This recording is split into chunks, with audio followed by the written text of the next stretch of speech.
Ice cream ले लो, ice cream, मीठी मीठी मजेदार आइसक्रीम। सड़क पर आइसक्रीम बेचने वाली एक बूढ़ी औरत अपने पुराने से आइसक्रीम के ठेले को खींचते हुए जोर जोर से आवाज लगा रही थी। वहीं सड़क के दूसरी तरफ छोटी सी बच्ची आलिया ने अपने पापा श्रेयस का हाथ पकड़कर खींचा। पापा, मुझे आइसक्रीम खानी है। आलिया की छोटी छोटी प्यारी सी आंखों में आइसक्रीम को देखकर चमक आ गई और उसका प्यारा और मासूम परियों के जैसा चेहरा और खिल उठा। श्रेयस ने प्यार से उसके गाल पर हाथ रखा। तुम नहीं मानोगी, है ना? चलो ठीक है, तुम्हें आइसक्रीम दिलाता हूँ। अपने पापा की बात सुनते ही आलिया और ज्यादा एक्साइटेड हो गई। पापा पापा, मुझे वो चॉकलेट वाली आइसक्रीम चाहिए, ना ऑरेंज वाली। हाँ ठीक है, दोनों दिलवा दूंगा, चलो। श्रेयस हंसते हुए आलिया को लेकर जैसे ही उस बूढ़ी औरत के पास गया, तभी वहाँ कुछ गुंडे हाथों में बड़ी बड़ी हॉकी स्टिक लेकर आए और उसे धमकाने लगे। उन्हें देखकर वो बेचारी औरत डर गई। एक गुंडा अपने हाथ में हॉकी स्टिक लेकर आगे आया और उस बूढ़ी औरत के ठेले पर जोर से हाथ पटका। अरे ओ बुढ़िया, हफ्ता कहाँ है? तुझे क्या लगा तू फ्री में पैसे कमाएगी? हमारा हिस्सा दे, कहाँ है? गुंडे की बात सुनते ही छोटी आलिया डरने की जगह उसे गुस्से से घूर कर देखने लगी। ऐसा लग रहा था जैसे कि वो आंखों से ही उस गुंडे को जला कर रख देगी। वहीं बूढ़ी औरत डर के मारे कांपने लगी। बेटा बेटा, इस हफ्ते कुछ कमाई नहीं हुई है। मैं अगले हफ्ते दुगने पैसे दे दूंगी। तभी दूसरा गुंडा गुस्से में आगे आया। तू झूठ बोल रही है ना, हमें उल्लू बना रही है। उस गुंडे ने बूढ़ी औरत के ठेले को गिरा दिया। वो हाथ जोड़कर उससे मिन्नतें करने लगी। नहीं नहीं बेटा, मेरा ठेला मत तोड़ो। ये टूट गया तो मैं बेचारी बुढ़िया क्या खाऊंगी? मेरे कमाने का यही एक जरिया है। लेकिन गुंडे गुस्से में आगे बढ़े और ठेले का सारा सामान तोड़ने लगी। ये देखकर श्रेयस को गुस्सा आ गया और उसने आगे बढ़कर उस गुंडे का हाथ पकड़ लिया। क्यों परेशान कर रहे हो इन्हें? हट जाओ यहाँ से। अरे ओ, ज्यादा हीरो बनने की कोशिश मत कर। सुन बे, अपनी इस बेटी को लेकर यहाँ से निकल जा। इस बुढ़िया के चक्कर में मत पड़, वरना तुम दोनों का ऐसा गायब करेंगे कि कभी नजर नहीं आओगे, समझे? ये सुनकर श्रेयस को हंसी आ गई और उसने उस गुंडे के चेहरे पर एक जोरदार पंच मार दिया। ये देखकर सारे गुंडे गुस्से से बौखला उठे और एक साथ श्रेयस के ऊपर हमला कर दिया। ये देखकर बूढ़ी औरत डर गई। तभी आलिया ने उसका हाथ पकड़ लिया। दादी, आप चिंता मत करो, मेरे पापा हीरो हैं, इन सबको अभी मजा चखा देंगे। थोड़ी ही देर में श्रेयस ने उन सब की हालत खराब कर दी। अचानक एक गुंडा जोर जोर से हंसने लगा और उसने पीछे खड़ी आलिया की तरफ इशारा किया। तुझे क्या लगा हम इस बुढ़िया के लिए यहाँ आए थे? बिल्कुल नहीं। अपनी बेटी को अकेला छोड़कर तूने बहुत बड़ी गलती कर दी है। पीछे देख। श्रेयस जैसे ही पीछे पलटा, वो एकदम से चौंक गया। तभी वो बूढ़ी औरत खतरनाक तरीके से मुस्कुराई और उसने एक बड़ा सा चाकू आलिया की गर्दन पर रख दिया। अब तुझे कौन बचाएगा लड़की? आखिर तुम दोनों मेरे जाल में फंस ही गए। लेकिन अजीब बात ये थी कि श्रेयस अपनी ही बेटी के गले पर चाकू देखकर भी अपनी जगह पर खड़ा रहा। वहीं दूसरी तरफ आलिया की आंखें गुस्से से लाल हो गई और उसने बुढ़िया को घूर कर देखा। दादी, मैं तो आपकी हेल्प कर रही थी और आप मुझे ही मारने की कोशिश कर रही हैं। आपने बहुत बड़ी गलती कर दी। इतना बोलते ही आलिया ने उस औरत के पेट में जोर से किक मारी और वो बूढ़ी औरत वहाँ से उछलकर दूर जा गिरी। आलिया उसे देखकर हंसने लगी। आपने मुझे बच्ची समझकर कमजोर समझ लिया क्या? मैं बहुत स्ट्रॉन्ग हूँ। मेरे पापा ने मुझे सारी फाइट सिखाई है, समझिए आप? तभी वहाँ एक अगर कोई खास कहानी आप सुनना चाहते हैं तो हमें कमेंट में लिखकर जरूर बताइए, क्योंकि अगली बार वही कहानी हम सिर्फ आपके लिए लेकर आएंगे। के बाद एक बहुत सारी गाड़ियां आकर रुकी और उन गाड़ियों में से गार्ड्स निकलकर श्रेयस के सामने झुक गए। हमें आने में देर हो गई, हमें माफ कर दीजिए सर, आप हमें सजा दीजिए। श्रेयस ने उन सबको उठने का इशारा किया। आज के बाद ये गलती नहीं होनी चाहिए, और हाँ, इन सबको यहाँ से लेकर जाओ। वो सभी गार्ड्स उन गुंडों को वहाँ से खींच कर ले गए। तभी आलिया ने फिर से अपने पापा का हाथ पकड़कर खींचा। पापा, मुझे बहुत भूख लगी है, प्लीज कुछ खाने चलते हैं ना? श्रेयस मुस्कुरा उठा और आलिया का हाथ पकड़कर रेस्टोरेंट की तरफ चल पड़ा। वो दोनों एक टेबल पर बैठ गए। आलिया ने टेबल पर रखी हुई नंबर प्लेट उठा ली, जिस पर उनके टेबल का नंबर लिखा हुआ था। उसने शरारत में आकर टेबल की नंबर प्लेट घुमा दी। देखिए पापा, मुझे मैजिक आता है। अब ये नंबर 9 है। तू भी ना, सब उल्टा कर देती है। अचानक उस रेस्टोरेंट में अजीब सी हलचल होने लगी। सबकी नजरें दरवाजे पर टिकी हुई थी, जहाँ से एक बहुत ही सुंदर और हॉट लड़की अंदर आ रही थी, जिसने बिजनेस सूट पहना था। ये थी मुंबई की famous business women Shanaya Singhania. उसे देखकर सब लोग थोड़ा सा घबरा गए। शनाया सिंघानिया? सिंघानिया ग्रुप की मालिक? शनाया किसी से फोन पर बात कर रही थी। हाँ हाँ आंटी, मुझे पता है। हाँ ठीक है, कौन सी टेबल बताई आपने? Table number 9। ओके। शनाया ने अपनी नजरें घुमाई और उसकी नजर श्रेयस और आलिया पर जाकर टिक गई। आंटी, टेबल नंबर 9 पर जो लड़का बैठा है उसके साथ तो एक बच्ची भी है और कपड़ों से तो वो एक सिक्योरिटी गार्ड लग रहा है। आपसे कोई गलती तो नहीं हुई? ठीक है, मैं देखती हूँ। शनाया उनकी टेबल के पास आकर खड़ी हो गई। तभी आलिया की नजर उसके ऊपर पड़ी। पापा, ये आंटी हमें घूर रही है। शनाया उन दोनों के सामने बैठ गई। उसकी नजर श्रेयस पर टिकी हुई थी। सुनो, तुम करते क्या हो और महीने में कितना कमाते हो? पहले तो श्रेयस उस तरह के सवाल से चौंक गया, लेकिन उसने फिर भी जवाब दे दिया। जी मैं एक डिलीवरी बॉय हूँ और महीने के 10,000 कमा लेता हूँ। 10,000? मुझे पहले पता करना चाहिए था कि मैं किसके साथ ब्लाइंड डेट पर आ रही हूँ। मैं ब्लाइंड डेट पर नहीं आया हूँ, मैं तो अपनी बेटी के साथ खाने आया हूँ। शनाया एकदम से चौंक गई। ये टेबल नंबर 9 है ना? श्रेयस ने पीछे की तरफ इशारा किया। नहीं, ये टेबल नंबर 6 है, टेबल नंबर 9 वो है। इतना बोलकर उसने नंबर प्लेट ठीक कर दी, लेकिन टेबल नंबर 9 की तरफ देखते ही शनाया के होश उड़ गए, जहाँ एक मोटा सा लड़का गपागप खाना ठूस रहा था। ओह गॉड, सिमी आंटी ने इस मोटे को मेरे लिए पसंद किया था। इससे अच्छा तो मुझे ये लड़की का बाप लग रहा है। कितना हैंडसम है। अचानक पास के टेबल पर बैठा हुआ रोहन नाम का एक अमीर लड़का अपनी गर्लफ्रेंड के साथ उठकर उनके पास आया। वो श्रेयस का पुराना क्लासमेट था। ओ श्रेयस, लगता है तुम अपनी औकात भूल गए, तभी इतने महंगे रेस्टोरेंट में आए हो, है ना? और देखो तो जरा, इतनी सुंदर लड़की को डेट पर लेकर आए हो, लेकिन ढंग का खाना मंगवाने की भी औकात नहीं है। उसने आलिया की प्लेट में रखा हुआ डोनट उठा लिया। ये देखो रूबी, इसके पास इतने भी पैसे नहीं है कि ये इन तीनों के लिए खाना मंगवा सके। फटीचर कहीं का। मुझे देखो, मैं सिंघानिया इंडस्ट्रीज में प्रोडक्शन हेड हूँ, और तुम? उसकी गर्लफ्रेंड रूबी भी ये सुनकर हंसने लगी। आलिया को ये सुनकर गुस्सा आने लगा। वहीं श्रेयस अभी तक चुप था। तभी रोहन ने शनाया की तरफ देखा। और तुम कहाँ अपना वक्त इस फटीचर के पीछे बर्बाद कर रही हो? तुम कितनी सुंदर हो, तुम्हें ये फटीचर नहीं, मेरे जैसा पैसा वाला और हैंडसम आदमी डिजर्व करता है। पता है मैं कौन हूँ? मैं मशहूर सिंघानिया इंडस्ट्रीज का प्रोडक्शन हेड हूँ। रोहन की बात सुनकर शनाया को गुस्सा आ गया। तुम्हारी हिम्मत कैसे हुई मेरे साथ इस तरह से बात करने की? मेरे सामने खड़े रहने की भी औकात नहीं है तुम्हारी, समझे? अभी के अभी यहाँ से दफा हो जाओ, वरना तुम्हारा वो हाल होगा कि हमेशा पछताओगे कि तुम मुझसे क्यों मिले थे। अपनी इंसल्ट होती देख रोहन को गुस्सा आ गया और उसने गुस्से में आकर शनाया के ऊपर हाथ उठा दिया। You bitch! लेकिन इससे पहले रोहन का हाथ शनाया को छू भी पाता, श्रेयस ने उसका हाथ पकड़ लिया। रोहन का गुस्सा हद से बढ़ गया और उसने टेबल पर रखा हुआ पानी का गिलास उठाकर सारा पानी श्रेयस के मुंह पर फेंक दिया।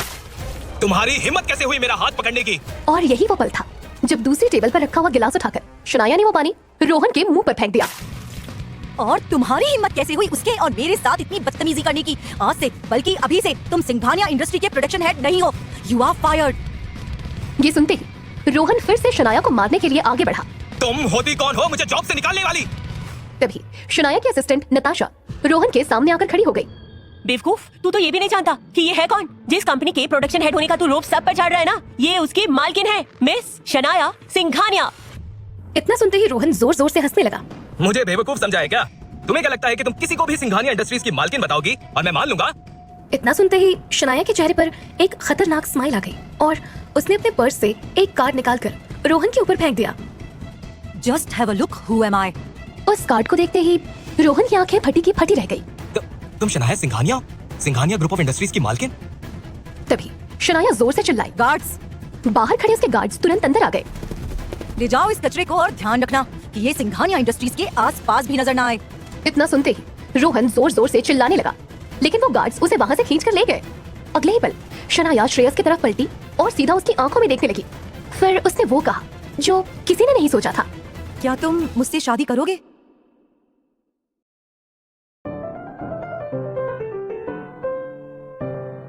शनाया की बात सुनकर श्रेयस को एक जोरदार झटका लगा। उसके चेहरे पर हैरानी साफ झलक रही थी। वहीं आलिया खुश हो गई और उसने श्रेयस का हाथ पकड़कर खींचा। पापा, आखिर आपने मेरे लिए मम्मा ढूंढ ही ली, और क्या खूब ढूंढी है, कितनी ब्यूटीफुल है ये। आलिया शनाया को देखकर खुश होकर ताली बजाने लगी। ओह वाह मम्मा, आपने तो कमाल कर दिया। उन गंदे अंकल को आपने बहुत अच्छा सबक सिखाया। इतना बोलते ही आलिया ने शनाया का हाथ पकड़कर अपनी तरफ खींचा और उसे चेयर पर बैठने का इशारा किया। यहाँ बैठिए ना मेरे पास, मुझे आपसे कुछ जरूरी बात करनी है। शनाया जैसे ही चेयर पर बैठी, आलिया तुरंत शनाया के पास जाकर उससे चिपक कर बैठ गई और उसे देखकर हंसने लगी। आप सच में बहुत सुंदर हो मम्मा। मेरी रियल मम्मा के बाद अगर मैंने किसी को इतना सुंदर देखा है तो वो आप हो। तभी आलिया की नजर शनाया के गले में पड़े एक सोने के लॉकेट पर पड़ी। आलिया उस लॉकेट को बहुत ध्यान से देख रही थी। तभी उसने अपनी उंगली से उस लॉकेट को हल्के से छुआ। ये लॉकेट भी आपकी तरह ही ब्यूटीफुल है। आपको पता है मेरी मम्मा के पास भी ऐसा ही लॉकेट था। क्या आपको उन्होंने ही मेरे पास भेजा है? शनाया कुछ कहती के तभी श्रेयस ने आलिया का हाथ पकड़कर उसे अपने पास खींच लिया। आलिया तुम बहुत शैतान हो गई हो, बड़े लोगों से ऐसे बात नहीं करते। चलो हमें अभी बहुत सारे काम है। श्रेयस ने शनाया की तरफ देखा जो उसके जवाब का वेट कर रही थी। आई एम सॉरी, मैं शादी नहीं कर सकता। क्या तुम सच में ये शादी नहीं करना चाहते? देखो ये सिर्फ एक डील होगी। मैं इस सिटी की, इनफैक्ट इस पूरे डिस्ट्रिक्ट की सबसे रिच पर्सन हूँ। मैं तुम दोनों को एक अच्छी लाइफ दे सकती हूँ। पूरे मुंबई में सिंघानिया इंडस्ट्रीज का नाम बोलता है। ओके मिस्टर नाया, मैं समझ गया कि आप सबसे बड़ी बिजनेस टाइकून हैं और बहुत अमीर भी हैं, लेकिन फिर भी मैं आपसे शादी नहीं करना चाहता। मुझे एक बहुत जरूरी काम है। बाय। इतना बोलकर जैसे ही श्रेयस आगे बढ़ा, आलिया ने कसकर टेबल पकड़ लिया और आगे बढ़ने से मना कर दिया। श्रेयस ने हैरानी से मुड़कर उसे देखा तो आलिया पपी फेस बनाकर अपनी पलकों को मासूमियत से झपकाने लगी। ये देखकर श्रेयस ने अपनी गर्दन ना में हिला दी। No Alia, not every time. देखो हर बार तुम्हारी जिद नहीं चलेगी। ये पपी फेस बनाकर तुम हमेशा मुझे फंसा लेती हो और अपनी बात मनवा लेती हो, लेकिन इस बार नहीं। प्लीज पापा, सबके पास मम्मा है, बस मेरे ही पास नहीं है। और मुझे ये आंटी बहुत पसंद आई। देखो ना कितनी ब्यूटीफुल है।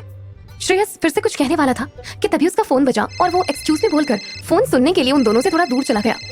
हेलो, कुछ पता चला? दूसरी तरफ से एक आदमी की घबराई हुई सी आवाज आई। नहीं सर, अभी तक हमें पता नहीं चला कि उन्हें किसने मारा था। श्रेयस का चेहरा एकदम सीरियस हो गया।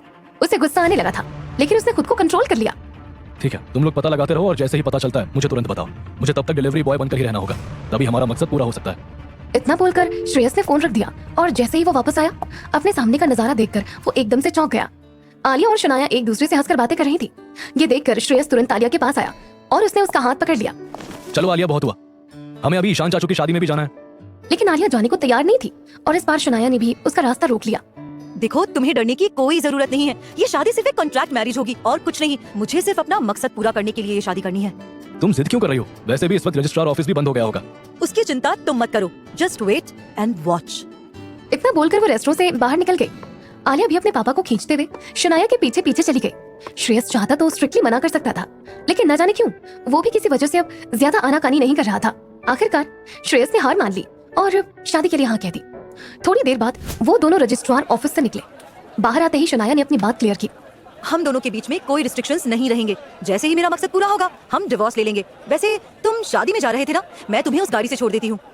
उसने सड़क की दूसरी तरफ खड़ी अपनी मर्सिडीज की तरफ देखकर इशारा किया, लेकिन श्रेयस ने नामे सिर हिलाते हुए आलिया को गोद में उठा लिया। नहीं थैंक्स, मैं खुद मैनेज कर लूंगा। जैसे ही श्रेयस और आलिया वहां से चले गए, तभी एक लंबी सी काली गाड़ी वहां आकर रुकी और उसके अंदर से शनाया की असिस्टेंट नताशा बाहर निकली। शनाया ने उसे कुछ इंस्ट्रक्शंस दिए। वो मेरा हस्बैंड और बेटी है। वो जिस शादी में जा रहे हैं वहाँ सिंघानिया इंडस्ट्रीज की तरफ से गिफ्ट भिजवाओ, और याद रहे गिफ्ट मेरे स्टेटस के हिसाब से होना चाहिए। एटलीस्ट 4-5 करोड़ के गिफ्ट का इंतजाम करो। नताशा ने हाँ में सिर हिलाया और फोन पर किसी से बात करते हुए वहाँ से दूसरी तरफ चली गई। तभी शनाया भी वहाँ से निकल गई। जैसे ही श्रेयस आलिया को लेकर वेन्यू के दरवाजे पर पहुंचा, सबकी नजरें उसकी तरफ उठ गई। वहाँ की चमक दमक में वो अपने सिंपल से कपड़ों और जूतों में सबसे अलग लग रहा था। वहीं खाने की स्टॉल पर खड़े ईशान के कलीग नितिन ने श्रेयस को देखकर मुंह बनाते हुए अपने साथ खड़े रवि को कोनी मारी। अरे मिस्टर रवि, देखिए यहाँ पर ये भिखारी कहाँ से आ गया? इसे किसने बुलाया है? पता नहीं ये यहाँ क्यों आया है। मुझे नहीं लगता कि ईशान ने इसे बुलाया होगा। ये तो ईशान का सगा भाई भी नहीं है, फिर भी उसके पीछे पड़ा रहता है। कितना फर्क है इन दोनों में। कहाँ ईशान सिंघानिया इंडस्ट्रीज में सेल्स मैनेजर है और कहाँ ये 2 टके का डिलीवरी बॉय। श्रेयस आलिया के साथ अंदर आ गया। वो वहाँ की डेकोरेशन देखकर काफी खुश था। ईशान ने बहुत ही अच्छे अरेंजमेंट्स किए हैं, मैं उसके लिए बहुत खुश हूँ। माँ जहाँ भी होंगी ये सब कुछ देखकर बहुत खुश होंगी। श्रेयस की नजर स्टेज पर पड़ी, जहाँ दूल्हा दुल्हन की जयमाला के लिए बहुत अच्छी डेकोरेशन की गई थी और दूसरी तरफ फेरों के लिए मंडप सजा हुआ था। वो आलिया को देखकर आइसक्रीम काउंटर पर गया। तभी वहाँ खड़े रवि ने उसे पीछे धक्का दे दिया। तुम्हारे जैसे लोगों की यहाँ कोई जगह नहीं है। पहले अपनी औकात देखो, फिर सपने देखना इतने महंगे होटल में खाना खाने की। अब चुपचाप निकलो यहाँ से। हाँ, इतने महंगे होटल में इसके जैसे फटीचरों का क्या काम? सुनो श्रेयस, यहाँ से चुपचाप चले जाओ। क्या बकवास कर रहे हो तुम दोनों? मैं तुम्हें। श्रेयस कुछ करता या बात पूरी कहता कि तभी वहाँ बैठे लोगों में हलचल बढ़ गई और एक आदमी जोर से चिल्लाया, वो देखो दूल्हा दुल्हन आ रहे हैं। ईशान को देखते ही श्रेयस की आंखों में हल्की सी नमी आ गई। उसने गर्दन उठाकर ऊपर देखा। माँ देखिए, आपका ईशान आज शादी कर रहा है, उसे अपना आशीर्वाद दीजिए। श्रेयस आलिया का हाथ थामकर खुशी खुशी स्टेज की तरफ बढ़ गया, जहाँ ईशान और दुल्हन की जयमाला हो रही थी। ईशान और उसके दुल्हन नेहा ने जैसे ही एक दूसरे को जयमाला पहनाई, श्रेयस उन्हें देखकर खुश होकर बोला, ईशान मेरे भाई, मैं तेरे लिए बहुत खुश हूँ। उसे देखते ही ईशान 2 कदम पीछे हट गया और जोर से चिल्लाया, सिक्योरिटी, कहाँ मर गए सबके सब? इस भिखारी को यहाँ से उठाकर बाहर फेंको।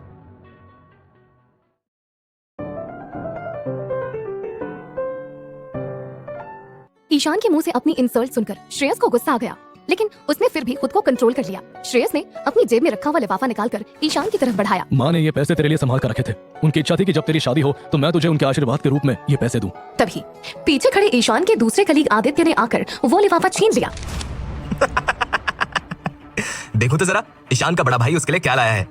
इतना बोलते ही उसने लिफाफा खोलकर देखा। उसके अंदर से 2 500 के नोट निकले। ये देखो सब लोग, ये आदमी कितना ज्यादा चालाक है। ये सिर्फ 1000 रुपयों में 7 स्टार होटल का खाना खाना चाहता है। मुझे तो लगता है कि ये मौका देखकर यहाँ से कुछ चुरा कर भागने की फिराक में है। आखिर इस टीचर ने कहाँ इतनी आलीशान और महंगी चीजें देखी होंगी। ईशान की वाइफ नेहा ने भी श्रेयस की इंसल्ट करने में कोई कसर नहीं छोड़ी। तुम्हें अंदर किसने घुसने दिया? तुम्हें लगता है तुम हमारे साथ यहाँ खड़े होने के लायक भी हो? इतने लोगों के मुंह से जहर भरी बातें सुनकर श्रेयस ने गुस्से से अपने दांत पीस लिए। मैं सिर्फ हमारी माँ की आखिरी इच्छा पूरी करने आया हूँ। क्या तुम्हें माँ से प्यार नहीं है? कौन सी माँ और कौन सा भाई? वो सिर्फ तुम्हारी माँ बनकर रही थी, समझे? जबकि उसका असली बेटा मैं था। अच्छा हुआ वो मर गई, वरना मैं खुद उसे मार देता।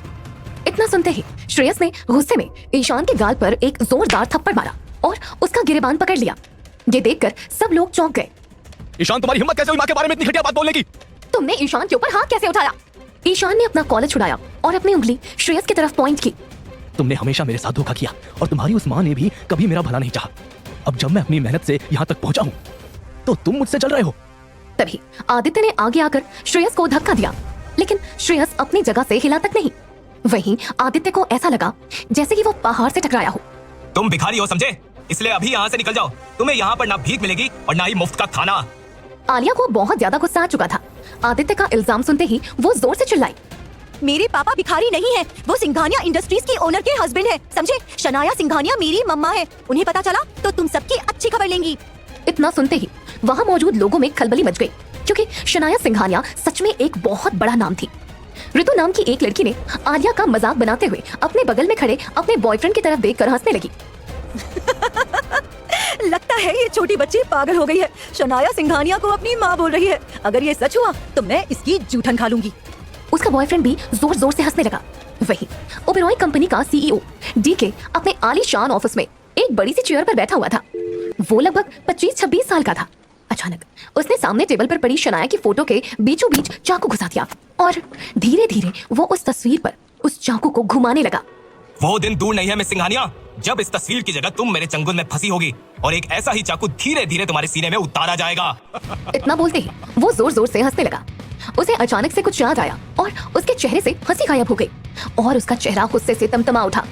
अगर 7 साल पहले वो टाइगर लड़ाई में ना कूदा होता तो आज पूरी मुंबई पर ओबेरॉयज का राज होता। खैर कोई बात नहीं, तब नहीं हुआ तो वो अब होगा, क्योंकि अब मेरे पास तुम सबको बर्बाद करने का पूरा इंतजाम है। वहीं पार्टी हॉल में आलिया की बात सुनकर सब लोग उसका और श्रेयस का मजाक उड़ाने लगे। तभी ईशान ने गुस्से में श्रेयस को घूर कर देखा और वेटर की लाई हुई प्लेट से एक रोटी नीचे गिरा दी।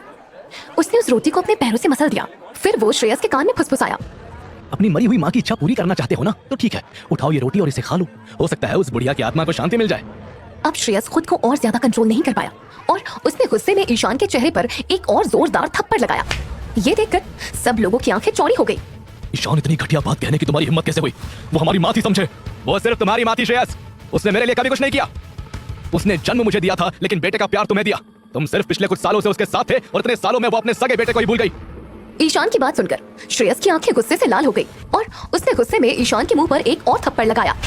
अपनी बकवास बंद करो ईशान, माँ के खिलाफ मैं एक भी शब्द नहीं सुनूंगा, समझे? मरते समय भी वो तुम्हें याद कर रही थी, लेकिन तुम तो उन्हें छोड़कर ऐसे गायब हुए कि कभी वापस आकर देखा भी नहीं। वहीं दूसरी तरफ शनाया अपने ऑफिस में बैठी हुई थी, लेकिन उसके दिमाग में थोड़ी देर पहले की सारी बातें एक एक करके चल रही थी। अचानक उसकी आंखों के आगे श्रेयस और आलिया का चेहरा आकर रुक गया। पता नहीं क्यों शनाया के चेहरे पर मुस्कुराहट आ गई। यकीन नहीं होता कि थोड़ी देर पहले मैंने एक डिलीवरी बॉय से शादी की है। माना कि ये एक कॉन्ट्रैक्ट मैरिज है, लेकिन जब तक मेरा मकसद पूरा नहीं होता मुझे इस शादी को निभाना होगा। तभी उसे श्रेयस की बातें याद आने लगी, कैसे वो शनाया से शादी करने से बच रहा था।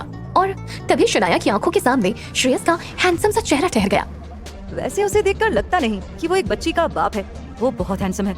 डिलीवरी बॉय तो वो बिल्कुल भी नहीं लगता। और उसकी बेटी आलिया ने ऐसा क्यों कहा कि मेरे जैसा लॉकेट उसकी माँ के पास भी था? इसका क्या मतलब है? शनाया अपनी सोच में डूबी हुई थी। वहीं दूसरी तरफ ईशान और उसके दोस्त श्रेयस की इंसल्ट किए जा रहे थे। जैसे ही ईशान को फिर से चांटा पड़ा, आदित्य गुस्से में आगे आकर श्रेयस को उल्टा सीधा सुनाने लगा। तुम्हारी हिम्मत कैसे हुई? तुम एक मामूली से डिलीवरी बॉय हो और यहाँ आकर ईशान को मार रहे हो। तुम्हें पता भी है वो सिंघानिया इंडस्ट्रीज में काम करता है। तुम सच में उसके सामने सिर्फ एक भिखारी हो, समझे? मैंने एक बार कहा ना, मेरे पापा भिखारी नहीं है। वो शनाया सिंघानिया के हस्बैंड है, समझे? अगर मेरी मम्मा को पता चला तो वो तुम सबको इसकी सजा देंगी। ये सुनते ही वहाँ खड़े लोग जोर जोर से हंसने लगे और तभी ईशान ने आगे आकर आलिया का हाथ पकड़ लिया। श्रेयस, तुम्हारी ये बेटी भी तुम्हारी ही तरह बनेगी, झूठी और चालाक। देखो अब इतनी सी है और कितना बड़ा झूठ इतनी आसानी से बोल रही है। मैं झूठ नहीं बोल रही हूँ, मैं कभी झूठ नहीं बोलती। ठीक है, माना कि तुम लोग झूठ नहीं बोल रहे हो, तो साबित करो अगर तुम भिखारी नहीं हो। हमें दिखाओ कि तुम क्या गिफ्ट लेकर आए हो। श्रेयस, तुमने कहा ये पैसे तुम्हारी माँ ने दिए थे, तो फिर तुम अपनी तरफ से कौन सा गिफ्ट लाए हो? यहाँ देखो, यहाँ रखे सारे गिफ्ट लाखों के हैं। अब तुम हमें अपना गिफ्ट दिखाओ। उसके इतना कहते ही वहाँ मौजूद सब लोग जोर जोर से चिल्लाने लगे। हाँ हाँ, हमें देखना है कि तुम कौन सा गिफ्ट लेकर आए हो। हमें गिफ्ट दिखाओ। श्रेयस कुछ कहता कि तभी दरवाजे से एक आवाज आई और उसे सुनते ही सब लोग बिना पल के झपकाए उस तरफ देखने लगे। मिस्टर ईशान, सिंघानिया इंडस्ट्रीज की तरफ से आपके लिए गिफ्ट्स भेजे गए हैं। और अगले ही पल अगर उस आपको लड़की ये को कहानी देखते पसंद आ रही ही है सब लोग तो अभी इसे लाइक करें और आने वाले एपिसोड सुनने के लिए तुरंत सब्सक्राइब करें। साथ ही बेल आइकन जरूर दबाएं ताकि इस खूबसूरत सी कहानी का एक भी एपिसोड आपसे मिस ना हो।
फुसफुसाने लगे। मिस नताशा, यहाँ?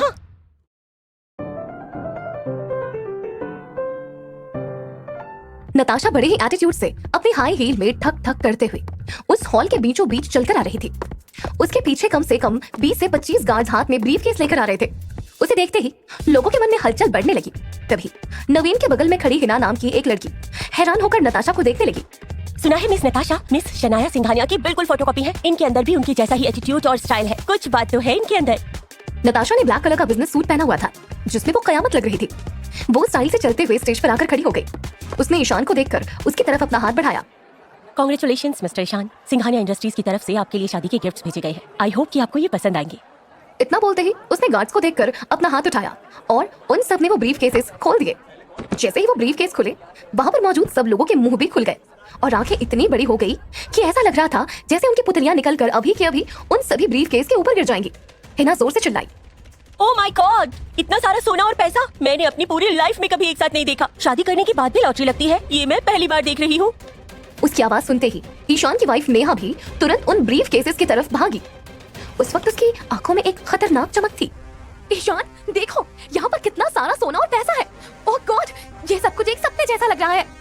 तभी नताशा फिर से ईशान की तरफ मुड़ी और उसकी तरफ एक फाइल बढ़ा दी। ये लीजिए, सिंघानिया इंडस्ट्री अब आपको सेल्स डिपार्टमेंट का हेड बना रही है। आपकी महीने की सैलरी होगी 10 लाख रुपए। Thanks miss Natasha, thank you so much. Shanaya ma'am को भी मेरी तरफ से ढेर सारा थैंक्स कहिएगा। आप लोगों ने मेरी लाइफ बना दी। नीचे खड़े लोग आपस में बातें करने लगे क्योंकि आज वो जो कुछ भी देख रहे थे ऐसा उन्होंने पहले कभी नहीं देखा था। विकास गुप्ता धीरे से बड़बड़ाया, ऐसा ईशान ने किया क्या है जो वो इतनी जल्दी सिंघानिया इंडस्ट्रीज का फेवरेट बन गया? इसे कितना कुछ दिया जा रहा है, वो भी सिर्फ शादी करने के लिए। ऐसा कहीं होता है भला? लेकिन अभी सबसे बड़ा बम फूटना तो बाकी था। नताशा तुरंत श्रेयस की तरफ पलटते हुए उसके सामने झुक गई। ओह सॉरी सर, जल्दबाजी में हम लोग आपके लिए कोई गिफ्ट नहीं ला पाए। आप नाराज तो नहीं है ना? लेकिन श्रेयस ने कुछ भी रिएक्ट नहीं किया। नताशा ने वहाँ खड़े सब लोगों की तरफ देखा। मिस्टर श्रेयस, मिस शनाया सिंघानिया की हस्बैंड है। इन दोनों की शादी हो चुकी है।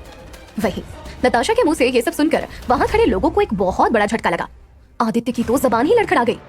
आखिर नताशा इस भिखारी को मिस शनाया का पति क्यों बोल रही है? उनका इससे क्या लेना देना है? अंकल, आप खुद को समझते क्या हैं? कब से मेरे पापा को भिखारी कह रहे हैं? मैंने कहा ना, वो शनाया आंटी के हस्बैंड है, समझे? वो अब मेरी मम्मा बन चुकी हैं। तभी वो नताशा के सामने खड़े होकर गर्दन उठाकर उसकी आंखों में देखने लगी। आलिया की आंखों में गुस्सा देखकर नताशा को थोड़ा अजीब लगा। आलिया ने उसका हाथ पकड़कर धीरे से नीचे की तरफ खींचा। और आंटी, आपको क्या हो गया है? इन लोगों ने मेरे पापा को कितना परेशान किया, उनकी कितनी इंसल्ट की, उन्हें नीचे बड़ी रोटी खाने को मजबूर किया और आप इन्हें गिफ्ट दे रही हैं। मैंने इन सब को बताया था कि मेरे पापा शनाया आंटी के हस्बैंड हैं, लेकिन किसी ने भी मेरी बात नहीं मानी। ये सुनते ही नताशा का चेहरा सख्त हो गया। वहाँ पर एकदम से सन्नाटा छा गया। ईशान और उसकी पत्नी के चेहरे की हंसी गायब हो गई। ईशान ने बात संभालनी चाहिए। वो आलिया को टॉफी देने के लिए उसके पास गया।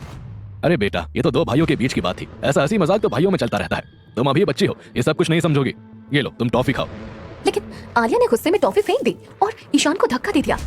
आप गंदे हैं, आपने मेरे पापा को बहुत परेशान किया। तभी ईशान की पत्नी नेहा ने उसे कोहनी मारी और श्रेयस की तरफ इशारा किया। अरे खड़े खड़े देख क्या रहे हो? श्रेयस भाई साहब को आराम से बिठाकर खाना खिलाओ। ईशान ने जैसे ही आगे बढ़ने की कोशिश की तभी श्रेयस धीरे से आलिया का हाथ थामते हुए सीढ़ियों से नीचे उतर आया। वो एक कोने में गया जहाँ रखा हुआ एक रोटी का टुकड़ा उठाया और उसे मुंह में डाल लिया। मैंने माँ से वादा किया था कि तुम्हारी शादी जरूर अटेंड करूंगा और यहाँ का खाना भी खाऊंगा। मैं अब अपना वादा पूरा कर चुका हूँ। ये कहकर वो चुपचाप वहाँ से निकल गया। नेहा ने उसे रोकने की कोशिश की। भाई साहब हमारी बात, लेकिन श्रेयस वहाँ से जा चुका था। वहीं दूसरी तरफ ओबेरॉय कंपनी का सीईओ डीके किसी से फोन पर बात कर रहा था। अभय, जो काम मैंने तुम्हें कहा है वो हो ही जाना चाहिए। अगर इस काम में थोड़ी सी भी लापरवाही हुई तो तुम समझो अपनी जान से गए। अभय ये सुनकर घबरा गया, लेकिन तभी उसके चेहरे पर एक डेविल स्माइल आ गई। आप चिंता मत कीजिए मिस्टर डीके। जिन लोगों को मैंने ये काम दिया है वो मामूली गुंडे नहीं है, बल्कि ट्रेन्ड फाइटर्स है। एक नाजुक सी लड़की को संभालना उनके लिए कोई बड़ी बात नहीं होगी। ठीक है, जब काम हो जाए तो मुझे फोन कर देना। अब मैं रखता हूँ। अब देखता हूँ कि शनाया सिंघानिया तुम्हें बर्बाद होने से कौन बचाता है। बहुत उड़ रही थी ना, अब मैं तुम्हारे पर कैसे कुतरता हूँ तुम देखना। तुम सीधा जमीन पर आकर गिरोगी और तुम मेरे सामने हाथ जोड़कर जिंदगी की भीख मांगोगी, लेकिन इस बार तुम्हें सिर्फ मौत मिलेगी। जहाँ एक तरफ शनाया के लिए खतरनाक प्लानिंग हो रही थी, वहीं दूसरी तरफ पार्टी हॉल में नेहा के चेहरे पर डर साफ दिखाई दे रहा था। श्रेयस के वहाँ से जाते ही वो तुरंत नताशा की तरफ मुड़ी। मिस नताशा देखिए, कोई मिसअंडरस्टैंडिंग हो गई है। ईशान तो अपने बड़े भाई से बहुत प्यार करता है, उनकी बहुत रेस्पेक्ट भी करता है। प्लीज हमारी बात का भरोसा कीजिए। नेहा ने नताशा का हाथ पकड़ने की कोशिश की, लेकिन तभी नताशा ने गुस्से में उसका हाथ झटक दिया। Shut up, just shut up. मुझे लोगों को पहचानना बहुत अच्छे से आता है, समझी? तुम जैसे लोग दूसरों की इज्जत उनकी जेब में पड़े पैसों को देखकर करते हो। तो ठीक है, जिस पैसे के दम पर तुम दूसरों को नीचा दिखाते हो, आज के बाद तुम्हारे पास वो दौलत नहीं रहेगी। ये सुनकर नेहा के हाथ पैर कांपने लगे और वो फिर से नताशा को समझाने के लिए आगे बढ़ी, लेकिन तभी नताशा ने गुस्से में गार्ड्स को देखा। उठाओ ये सब और चलो यहाँ से। ये लोग किसी भी चीज के लायक नहीं है। उसने ईशान के हाथ से वो फाइल छीन ली और उसका प्रमोशन लेटर फाड़ दिया। कल से सिंघानिया इंडस्ट्रीज में आने की जरूरत नहीं है और अपनी ये शक्ल शनाया मैम को दिखाने की हिम्मत भी मत करना, समझे? जो लोग सामने वाले की इज्जत पैसों से तोलते हैं उन्हें तो कुछ भी नहीं मिलना चाहिए। नताशा तेज कदमों से निकल गई। सब मेहमान चुपचाप खड़े थे। माहौल एकदम ठंडा हो गया था। वहीं दूसरी तरफ शनाया का हाथ उसके लॉकेट के ऊपर था। तभी अचानक उसकी आंखें भीग गई। मैंने कभी नहीं सोचा था कि ये सब कुछ मुझे अकेले करना पड़ेगा। आखिर क्यों किया तुमने मेरे साथ ऐसा? क्यों मुझे इतना बड़ा धोखा दिया जिससे कि मैं बिल्कुल अकेली हो गई? हर तरफ मैं दुश्मनों से घिरी हुई हूँ, लेकिन मैं हार नहीं मानूंगी। मैं अपना मकसद जरूर पूरा करूंगी।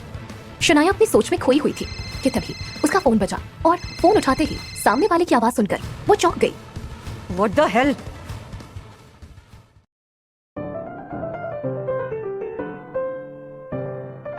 फोन की दूसरी तरफ नताशा थी, जिसने पार्टी में हुई हर बात शनाया को बताई।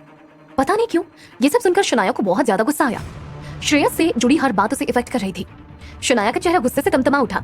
How dare he! ईशान की हिम्मत कैसे हुई श्रेयस की इंसल्ट करने की?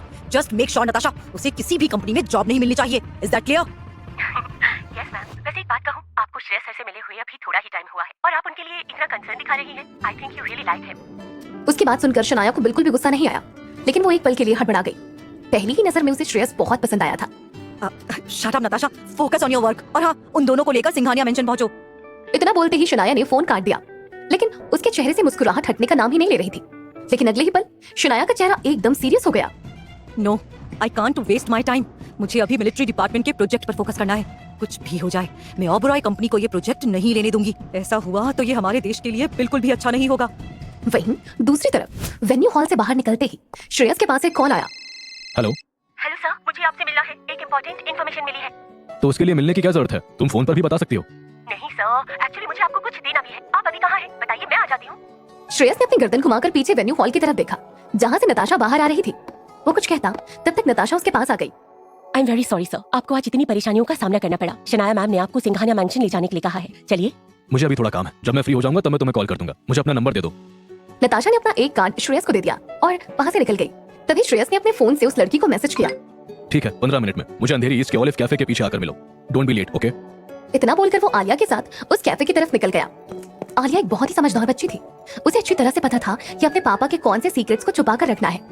थोड़ी देर में वो ऑलिव कैफे के पीछे खड़ा था। लगभग 10 मिनट के बाद वहाँ पर ब्लैक आउटफिट में एक लड़की आई, जिसने अपने मुंह पर मास्क लगाया हुआ था। श्रेयस के पास आकर उसने थोड़ा झुककर उसे ग्रीट किया और तुरंत उसके हाथ में एक पेन ड्राइव रख दी। सर, इसमें बहुत इंपॉर्टेंट इन्फॉर्मेशन है। अभी मैं चलती हूँ, हाँ? ज्यादा देर तक नहीं रुक सकती। इतना बोलकर वो लड़की तुरंत वहाँ से निकल गई। श्रेयस ने पेन ड्राइव को अपनी पॉकेट में डाला श्रेयस ने नताशा को कॉल करके बता दिया कि अब उसका काम हो चुका था। नताशा ने उसे और आलिया को पिक किया और सिंघानिया मैंशन की तरफ निकल गई। वहीं दूसरी तरफ ईशान की हालत बहुत खराब थी। एक पल में ही सब कुछ बर्बाद होते देखकर वो घुटनों के बल नीचे बैठ गया। तभी उसकी पत्नी नेहा गुस्से से चिल्लाई, तुम्हारे जैसे आदमी के साथ शादी करके मैंने अपनी जिंदगी खराब कर ली। तुम्हें अपने भाई के बारे में पता करना चाहिए था कि वो है कौन। इतना बोलकर वो गुस्से से पैर पटकते हुए वहां से चली गई। ईशान ऊपर की तरफ देखकर अपने बाल खींचते हुए चिल्लाया, नहीं, फिर से नहीं। श्रेयस, तुम एक बार फिर मेरी जिंदगी खराब नहीं कर सकते। क्यों तुम हमेशा मेरी लाइफ में आकर उसे बर्बाद कर देते हो? अचानक उसे दरवाजे से किसी के कदमों की आहट सुनाई दी और अगले ही पल दरवाजे से अंदर आता हुआ वो आदमी चारों तरफ देखकर हैरान रह गया। अरे भाई, यहाँ पर शादी की पार्टी चल रही थी तो इतना सन्नाटा क्यों है? क्या हुआ ईशान, तुम इस तरह नीचे क्यों बैठे हो? उसे देखकर ईशान लड़खड़ाते हुए खड़ा हुआ और परेशान होकर अभय को आप बीती बताने लगा। मिस्टर अभय, सब कुछ खत्म हो गया। मेरा भाई श्रेयस वो बहुत कमीना इंसान है। उसने मेरी जिंदगी खत्म कर दी। उसने शनाया सिंघानिया से शादी कर ली है। अब मेरे पास कुछ नहीं बचा। अरे हाँ, मुझे भी पता चला कि मेरी उस बेवकूफ कजन ने शादी कर ली है। जितनी नफरत तुम अपने भाई से करते हो उससे ज्यादा मैं अपनी बहन से करता हूँ। चिंता मत करो, उसने सिर्फ दुनिया को दिखाने के लिए श्रेयस से शादी की है। ये सुनकर ईशान भी खुश हो गया और उसे थोड़ी सी तसल्ली हुई कि श्रेयस के हाथ में दौलत नहीं आएगी। लेकिन मिस्टर अभय, अब मैं सिंघानिया इंडस्ट्रीज का हिस्सा नहीं हूँ। सब कुछ खत्म हो गया है और अब मैं उनकी इन्फॉर्मेशन भी सीक्रेटली निकाल कर आपको नहीं दे पाऊंगा। सर को ये पता चलेगा तो बहुत नाराज होंगे। अभय ने ईशान का कंधा थपथपाते हुए उसे शांत रहने के लिए कहा और अपनी प्लानिंग बतानी शुरू की, जिसे सुनकर ईशान भी खुश हो गया। चिंता मत करो ईशान, तुम मेरे दोस्त हो। सुनो, सिंघानिया इंडस्ट्रीज के दिन वैसे भी अच्छे नहीं चल रहे हैं और बहुत जल्द हमारी कंपनी उसे टेक ओवर कर ही लेगी। वो दिन दूर नहीं है जब मैं सिंघानिया इंडस्ट्रीज का मालिक बन जाऊंगा। मैं भी देखता हूँ श्रेयस, तुम खुश कैसे रहते हो। तुम्हारे जैसा इंसान मुझसे आगे कैसे निकल सकता है? मैं तुम्हें कभी भी आगे नहीं बढ़ने दूंगा। वही नताशा श्रेयस और आलिया को लेकर सिंघानिया मेंशन पहुंच चुकी थी। उन दोनों को देखकर शनाया बहुत खुश हुई और आलिया तुरंत जाकर उसे लिपट गई। मैंने आपको बहुत मिस किया मम्मा, अब मैं आपके साथ ही रहूंगी। श्रेयस ने उसका हाथ पकड़कर पीछे खींचने की कोशिश की, लेकिन तभी शनाया ने भी आलिया को अपनी बाहों में कस लिया और प्यार से उसके माथे पर किस किया। I miss you too baby, of course अब हम लोग साथ रहेंगे। तभी उसने श्रेयस की तरफ देखा, जिसके चेहरे पर हल्की सी स्माइल थी, क्योंकि आलिया को खुश देखकर वो भी हमेशा खुश रहता था। देखो, मुझे पता है कि डिलीवरी बॉय की जॉब बहुत टफ होती है। वैसे तुम चाहो तो मैं सिंघानिया इंडस्ट्री में तुम्हें एक अच्छी पोजीशन दे सकती हूँ और हाँ, नताशा तुम्हें सिंघानिया मेंशन की कीज का दूसरा सेट दे देगी। लेकिन श्रेयस ने उसका ऑफर ठुकरा दिया और उसने जो कहा उसे सुनकर शनाया के साथ साथ नताशा भी चौंक गई। तुम्हारे ऑफर के लिए थैंक्स, लेकिन मुझे अपनी जॉब बहुत प्यारी है। मैं डिलीवरी बॉय बनकर खुश हूँ। अरे वो मम्मा का मतलब है कि अब हम लोग साथ रहेंगे। पापा, आखिर मुझे एक अच्छी फैमिली मिल ही गई और इतनी प्यारी मम्मा भी। श्रेयस ने उसे चुप कराने की कोशिश की। उसे पता था कि आलिया कितनी शैतान थी, वो कुछ भी बोलकर उसे फंसा देती थी। चुप रहो बेटा, तुम बहुत शैतान हो गई हो। ये देखते ही आलिया तुरंत शनाया के पीछे छुप गई। मम्मा देखो ना, पापा मुझे डांट रहे हैं। आलिया के मुंह से अपने लिए मम्मा सुनकर पता नहीं क्यों शनाया को भी अच्छा लग रहा था। वो इतनी सक्सेसफुल बिजनेस वुमन थी जिसे पाने का सपना हर लड़का देखता था, लेकिन वो आलिया के साथ इस लम्हे में बह गई थी। शनाया सच में बहुत खूबसूरत थी, बिल्कुल किसी परी के जैसे। उसने आलिया के सिर पर प्यार से हाथ फेरा। डोंट वरी बच्चा, जब तक मैं आपके साथ हूँ तो कोई आपको नहीं डांटेगा, आपके पापा भी नहीं। अब मैं मुंबई के सबसे अच्छे स्कूल में आपका एडमिशन करवाऊंगी। पता नहीं क्यों श्रेयस को भी ये सब कुछ अच्छा लग रहा था, लेकिन उसे ये भी पता था कि ये सब एक नाटक था। उसके चेहरे पर एक हल्की सी मुस्कुराहट आ गई। श्रेयस कुछ कहता कि तभी एक के बाद एक बहुत सारे गुंडे वहां घुस आए और उन सबके बीच से चलकर आ रहा था उनका बॉस, जो बड़ी ही शान से आकर सोफे पर बैठ गया। उसे देखते ही शनाया एकदम से चौंक गई। ब्लैक कोबरा, तुम यहाँ क्या कर रहे हो? कौन है ये ब्लैक कोबरा और वो यहाँ क्यों आया था? आगे क्या होने वाला था श्रेयस और शनाया की लाइफ में?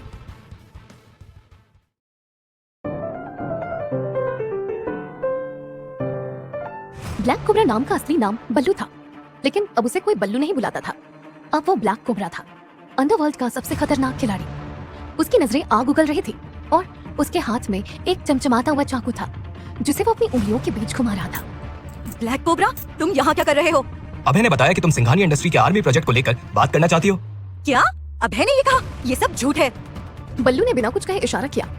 एक गार्ड उसके पीछे से आया और एक मोटी फाइल उसके हाथ में थमा दी। बल्लू ने वो फाइल टेबल पर पटक दी। इस कॉन्ट्रैक्ट पर साइन करो। और हाँ, मुझे सब पता है, ये तुम्हारा ड्रीम प्रोजेक्ट है, लेकिन अब ये ड्रीम ब्लैक कोबरा की रियलिटी बनने वाला है। मुझे इस प्रोजेक्ट पर काम करने में 7 साल लगे हैं। मैं इसे किसी माफिया को नहीं दूंगी। हमें तुम्हारा सपना नहीं चाहिए, बस पैसा चाहिए। ब्लैक कोबरा को इमोशन से नहीं, पैसों से मतलब है। बल्लू की बातें सुनते ही शनाया के होश उड़ गए। उसे समझ नहीं आ रहा था कि वो इस सिचुएशन से कैसे निकले। श्रेयस उसे बड़े ध्यान से देख रहा था। उसने अपना फोन निकाला और चुपचाप उसमें कुछ टाइप किया। थोड़ी देर बाद उसके फोन में एक नोटिफिकेशन आया। Okay done. Black cobra, you are finished. Shanaya अभी भी बल्लू को देख रही थी, तभी श्रेयस का फोन बजा। उसने तुरंत फोन उठा लिया। उसने फोन उठाकर जो कहा उसे सुनकर शनाया और नताशा दोनों ही चौंक गए। ओके, अगले 30 मिनट में डिलीवरी पहुंच जाएगी, मैं आता हूँ। इतना सुनते ही शनाया का मुंह खुला रह गया। पता नहीं क्यों उसे ऐसा लग रहा था कि कहीं ना कहीं श्रेयस उसकी हेल्प करेगा, लेकिन वो तो वहाँ से भागने की सोच रहा था। इसे इस सिचुएशन से ज्यादा डिलीवरी की पड़ी है। तभी बल्लू जोर जोर से हंसने लगा और उसने अपनी उंगली श्रेयस की तरफ उठा दी। अरे इसकी तरफ तो मैंने ध्यान ही नहीं दिया था। चलो अच्छा है, ये इस लफड़े में पड़ने से पहले ही भाग रहा है। सुन बे, यहाँ से जल्दी निकल, वरना कब ये चाकू तेरे सीने के आर पार हो जाएगा तुझे पता भी नहीं चलेगा। इतना बोलते ही बल्लू ने अपना चाकू श्रेयस की तरफ पॉइंट कर दिया। ये देखकर आलिया को गुस्सा आ गया। अंकल, आपको ये सब करने का बहुत शौक है ना? मेरे पापा से दूर रहो, वरना वो आपकी हड्डियों का चूरा बना देंगे। उसकी बात सुनते ही शनाया आगे आई और उसने आलिया को पीछे खींचने की कोशिश की। शांत रहो आलिया, उनके पास मत जाओ, वो बहुत खतरनाक है। वहीं आलिया की धमकी सुनकर बल्लू ने गुस्से में अपना चाकू उसकी गर्दन पर रख दिया। आप बोल बच्ची, अब क्या कहना है तेरा? अपने पापा की बड़ी तारीफ कर रही थी, अब तेरे हलक से जबान नहीं निकल रही है। हाँ? अचानक बोलते बोलते बल्लू के मुंह से एक तेज चीख निकली। ठीक उसी वक्त उसके मुंह पर जोरदार पंच लगा और श्रेयस ने उसके हाथ को मोड़ दिया। मेरा हाथ! और अगले ही पल उसकी टांग के ऊपर एक जोरदार किक पड़ी। श्रेयस ने उसका हाथ पकड़ा हुआ था, वो गुस्से से उसे घूर रहा था। उसने बल्लू की गर्दन पकड़कर उसे नीचे जमीन पर पटक दिया। तूने हिम्मत कैसे की मेरी बेटी के पास आने की? अब तू जिंदा नहीं बचेगा। तभी अंदर खड़े बल्लू के गुंडों ने श्रेयस के ऊपर अटैक कर दिया, लेकिन 2 मिनट के अंदर ही श्रेयस ने सबकी हालत खराब कर दी। कुछ ही मिनटों में सब लोग टूटी फूटी हालत में नीचे पड़े थे। वहीं दूसरी तरफ एक लड़की सुनसान जंगल के रास्ते पर बेतहाशा दौड़े जा रही थी। उसने ऊपर से नीचे तक काले रंग के कपड़े पहने थे और मुंह पर मास्क लगाया था। भागते भागते उसने पीछे मुड़कर देखा। वो लोग किसी भी वक्त आते होंगे, मुझे सर को इन्फॉर्म करना होगा। हम लोग डिलीवरी डेट नहीं बदल सकते, कोई प्लान तो सोचना ही पड़ेगा। अचानक उसके सामने एक काले रंग की जीप आकर रुकी, जिसमें से लगभग 8-10 गुंडे बाहर आए। उन सबके हाथों में हथियार थे। उन सबको देखकर लड़की ने अपनी नजरें चारों तरफ घुमाई। उसकी आंखों में बिल्कुल भी डर नहीं था। 1 2 3 4, यहाँ पूरी 10 है। तभी उसे एक हल्की सी आवाज सुनाई दी। You need help? Of course not, it's my warm up. तभी एक गुंडे ने तेजी से लड़की के पास आकर उसके सिर पर गन रख दी। तुझे क्या लगा था इतनी आसानी से हमें चकमा दे देगी? बिल्कुल नहीं। चल अब वो पेन ड्राइव वापस कर। Oh really? तुम्हें वो पेन ड्राइव चाहिए? हाँ, लेकिन तुम्हें तो सिर्फ एक ही चीज मिलेगी, और जानती हो वो क्या है? वो है मौत। इतना बोलते ही उसने अपनी जेब में हाथ डाला और हाथ बाहर निकालते ही वो धीरे से फुसफुसाई। और ठीक उसी वक्त लड़की ने अपना हाथ तेजी से घुमाया। इससे पहले कि वो गुंडा कुछ समझ पाता, उसके पीछे एक तेज धमाका हुआ और देखते ही देखते उसके सारे साथियों के चीथड़े उड़ गए। उसने घबराकर पीछे देखा। ये कैसे हुआ? तभी उसने गुस्से में उस लड़की के ऊपर गोली चलाने के लिए ट्रिगर पर उंगली रख दी, मैं तुझे नहीं छोड़ूंगा। लेकिन अपने सामने देखकर वो हैरान रह गया। वहाँ अब कोई नहीं था। ये लड़की कहाँ गई? क्या ये कोई भूत थी? उसके इतना कहते ही उस गुंडे के सिर के ऊपर एक लात पड़ी और वो दूर जा गिरा। वो जमीन से उठता कि तभी उसे अपने सिर पर कुछ ठंडा सा महसूस हुआ। उस गुंडे ने जैसे ही नजर उठाकर ऊपर देखा, उसका गला सूख गया, क्योंकि उसके सामने वही लड़की खड़ी थी और उसने उस गुंडे के सिर के ऊपर गन रखी हुई थी। तो अब क्या ख्याल है तुम्हारा? कौन हूँ मैं? एक नाजुक सी लड़की, कोई भूत, या फिर तेरी मौत? इतना बोलते ही उस लड़की की आवाज एकदम खतरनाक हो गई और अगले ही पल उस सुनसान इलाके में एक चीख गूंज उठी, जो उसी गुंडे की थी। उस लड़की ने अपनी साइलेंसर लगी गन से उसके माथे के ठीक बीचों बीच शूट किया। तभी उस लड़की के पीछे से एक लड़के की आवाज आई। आर यू ओके अग्नि? वहाँ सिंघानिया मेंशन में इस वक्त हाई वोल्टेज ड्रामा चल रहा था। बल्लू गुस्से से पागल हो चुका था। जैसे उसने श्रेयस की तरफ चाकू से हमला किया, श्रेयस ने उसका हाथ इतनी ताकत से मरोड़ा कि हड्डी टूटने की आवाज पूरे हॉल में गूंज गई। तू आदमी है या कोई मशीन? मेरा हाथ तोड़ दिया! श्रेयस की आंखों में आग थी। वो किसी भी इंसल्ट को सह सकता था, लेकिन अपनी बेटी आलिया पर एक खरोंच भी नहीं देख सकता था। और आज बल्लू ने चाकू उसकी गर्दन तक पहुंचा दिया था। आज तू जिंदा नहीं बचेगा। उसी वक्त मेंशन के बाहर कुछ गाड़ियों के रुकने की आवाज आई। आवाज सुनते ही बल्लू दर्द होने के बाद भी हंसने लगा। तुझे क्या लगता है मैं तुझसे डर गया? बाहर मेरे 100 से ज्यादा आदमी आ चुके हैं, अब तू मरेगा। श्रेयस ने उसे घसीट कर दीवार पर दे मारा। उसके बाकी गुंडे उसकी तरफ दौड़े, लेकिन श्रेयस ने कुछ ही सेकंड्स में सबको दूर चटा दी। शनाया देखकर हैरान रह गई। उसने कभी नहीं सोचा था कि एक शांत सा डिलीवरी बॉय इतनी फुर्ती से लड़ सकता था। श्रेयस बस करो, सिंघानिया इंडस्ट्री ब्लैक कोबरा से दुश्मनी नहीं ले सकती। तुम जो चाहो वो करो, लेकिन उससे पहले ये आदमी मेरी बेटी के गले पर चाकू रखने की कीमत चुकाएगा। बल्लू अब खुद को घसीटते हुए खड़ा हुआ और चीख कर अपने आदमियों को बुलाया। अंदर आओ सब लोग, इसे बताओ कि बल्लू भाई पर हाथ उठाने का अंजाम क्या होता है। फिर वो श्रेयस को देखकर हंसने लगा। अब देख वो सब तेरी हड्डी पसलियों का कैसे चूरा बनाते हैं। लेकिन कुछ देर बाद भी कोई अंदर नहीं आया तो बल्लू का चेहरा उतर गया। उसने घबराकर दरवाजे की तरफ देखा। क्या हो रहा है? कहाँ है सब? वो लड़खड़ाता हुआ दरवाजे तक पहुंचा। जैसे ही उसने दरवाजा खोला तो सामने का मंजर देखकर उसके होश उड़ गए। ये कैसे हो सकता है?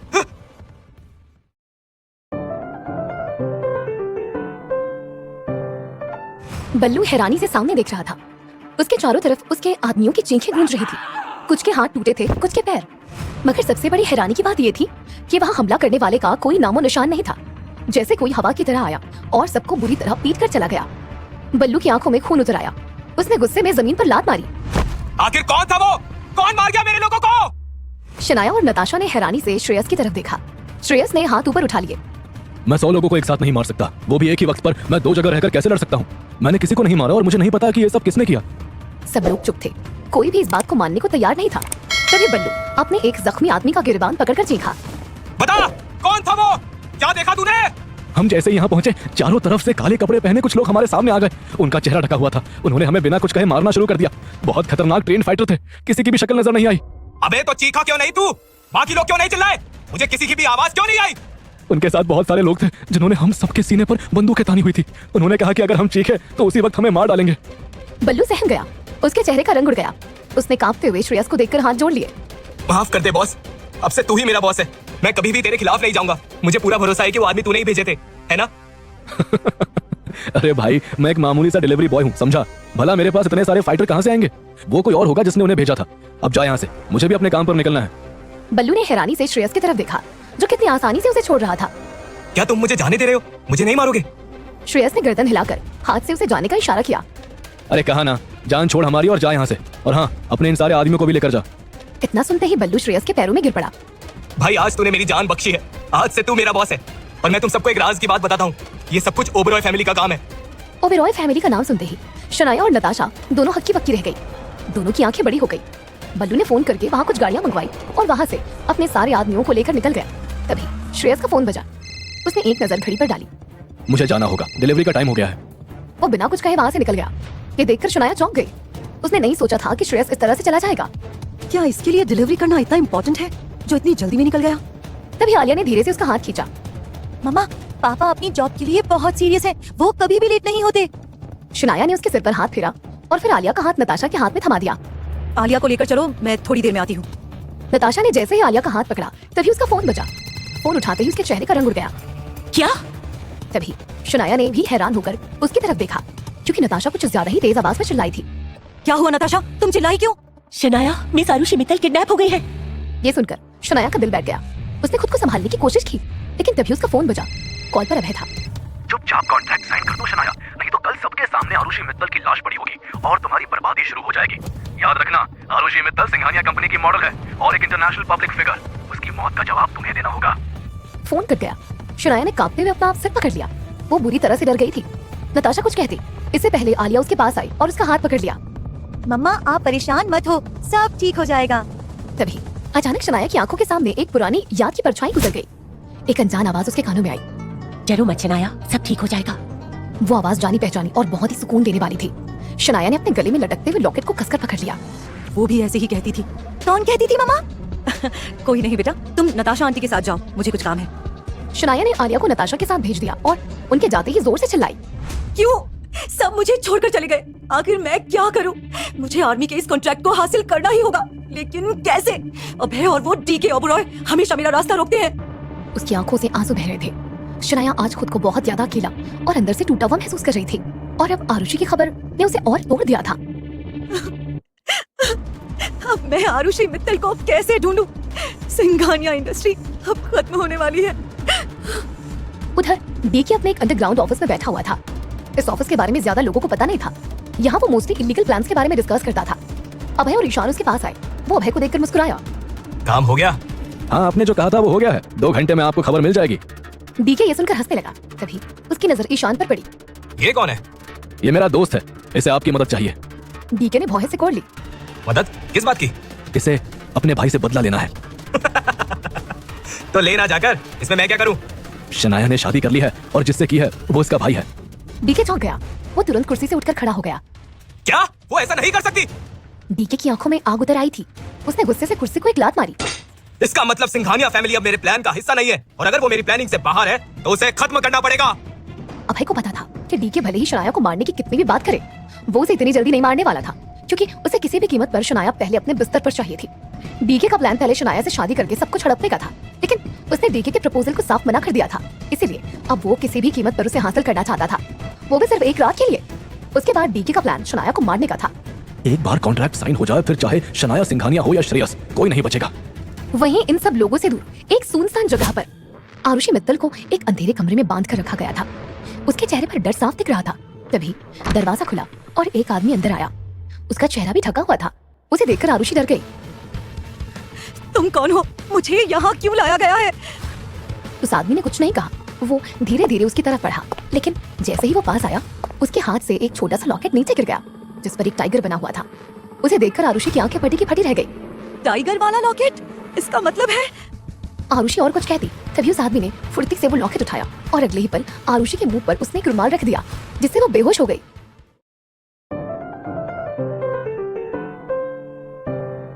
आरुषि बेहोश हो चुकी थी।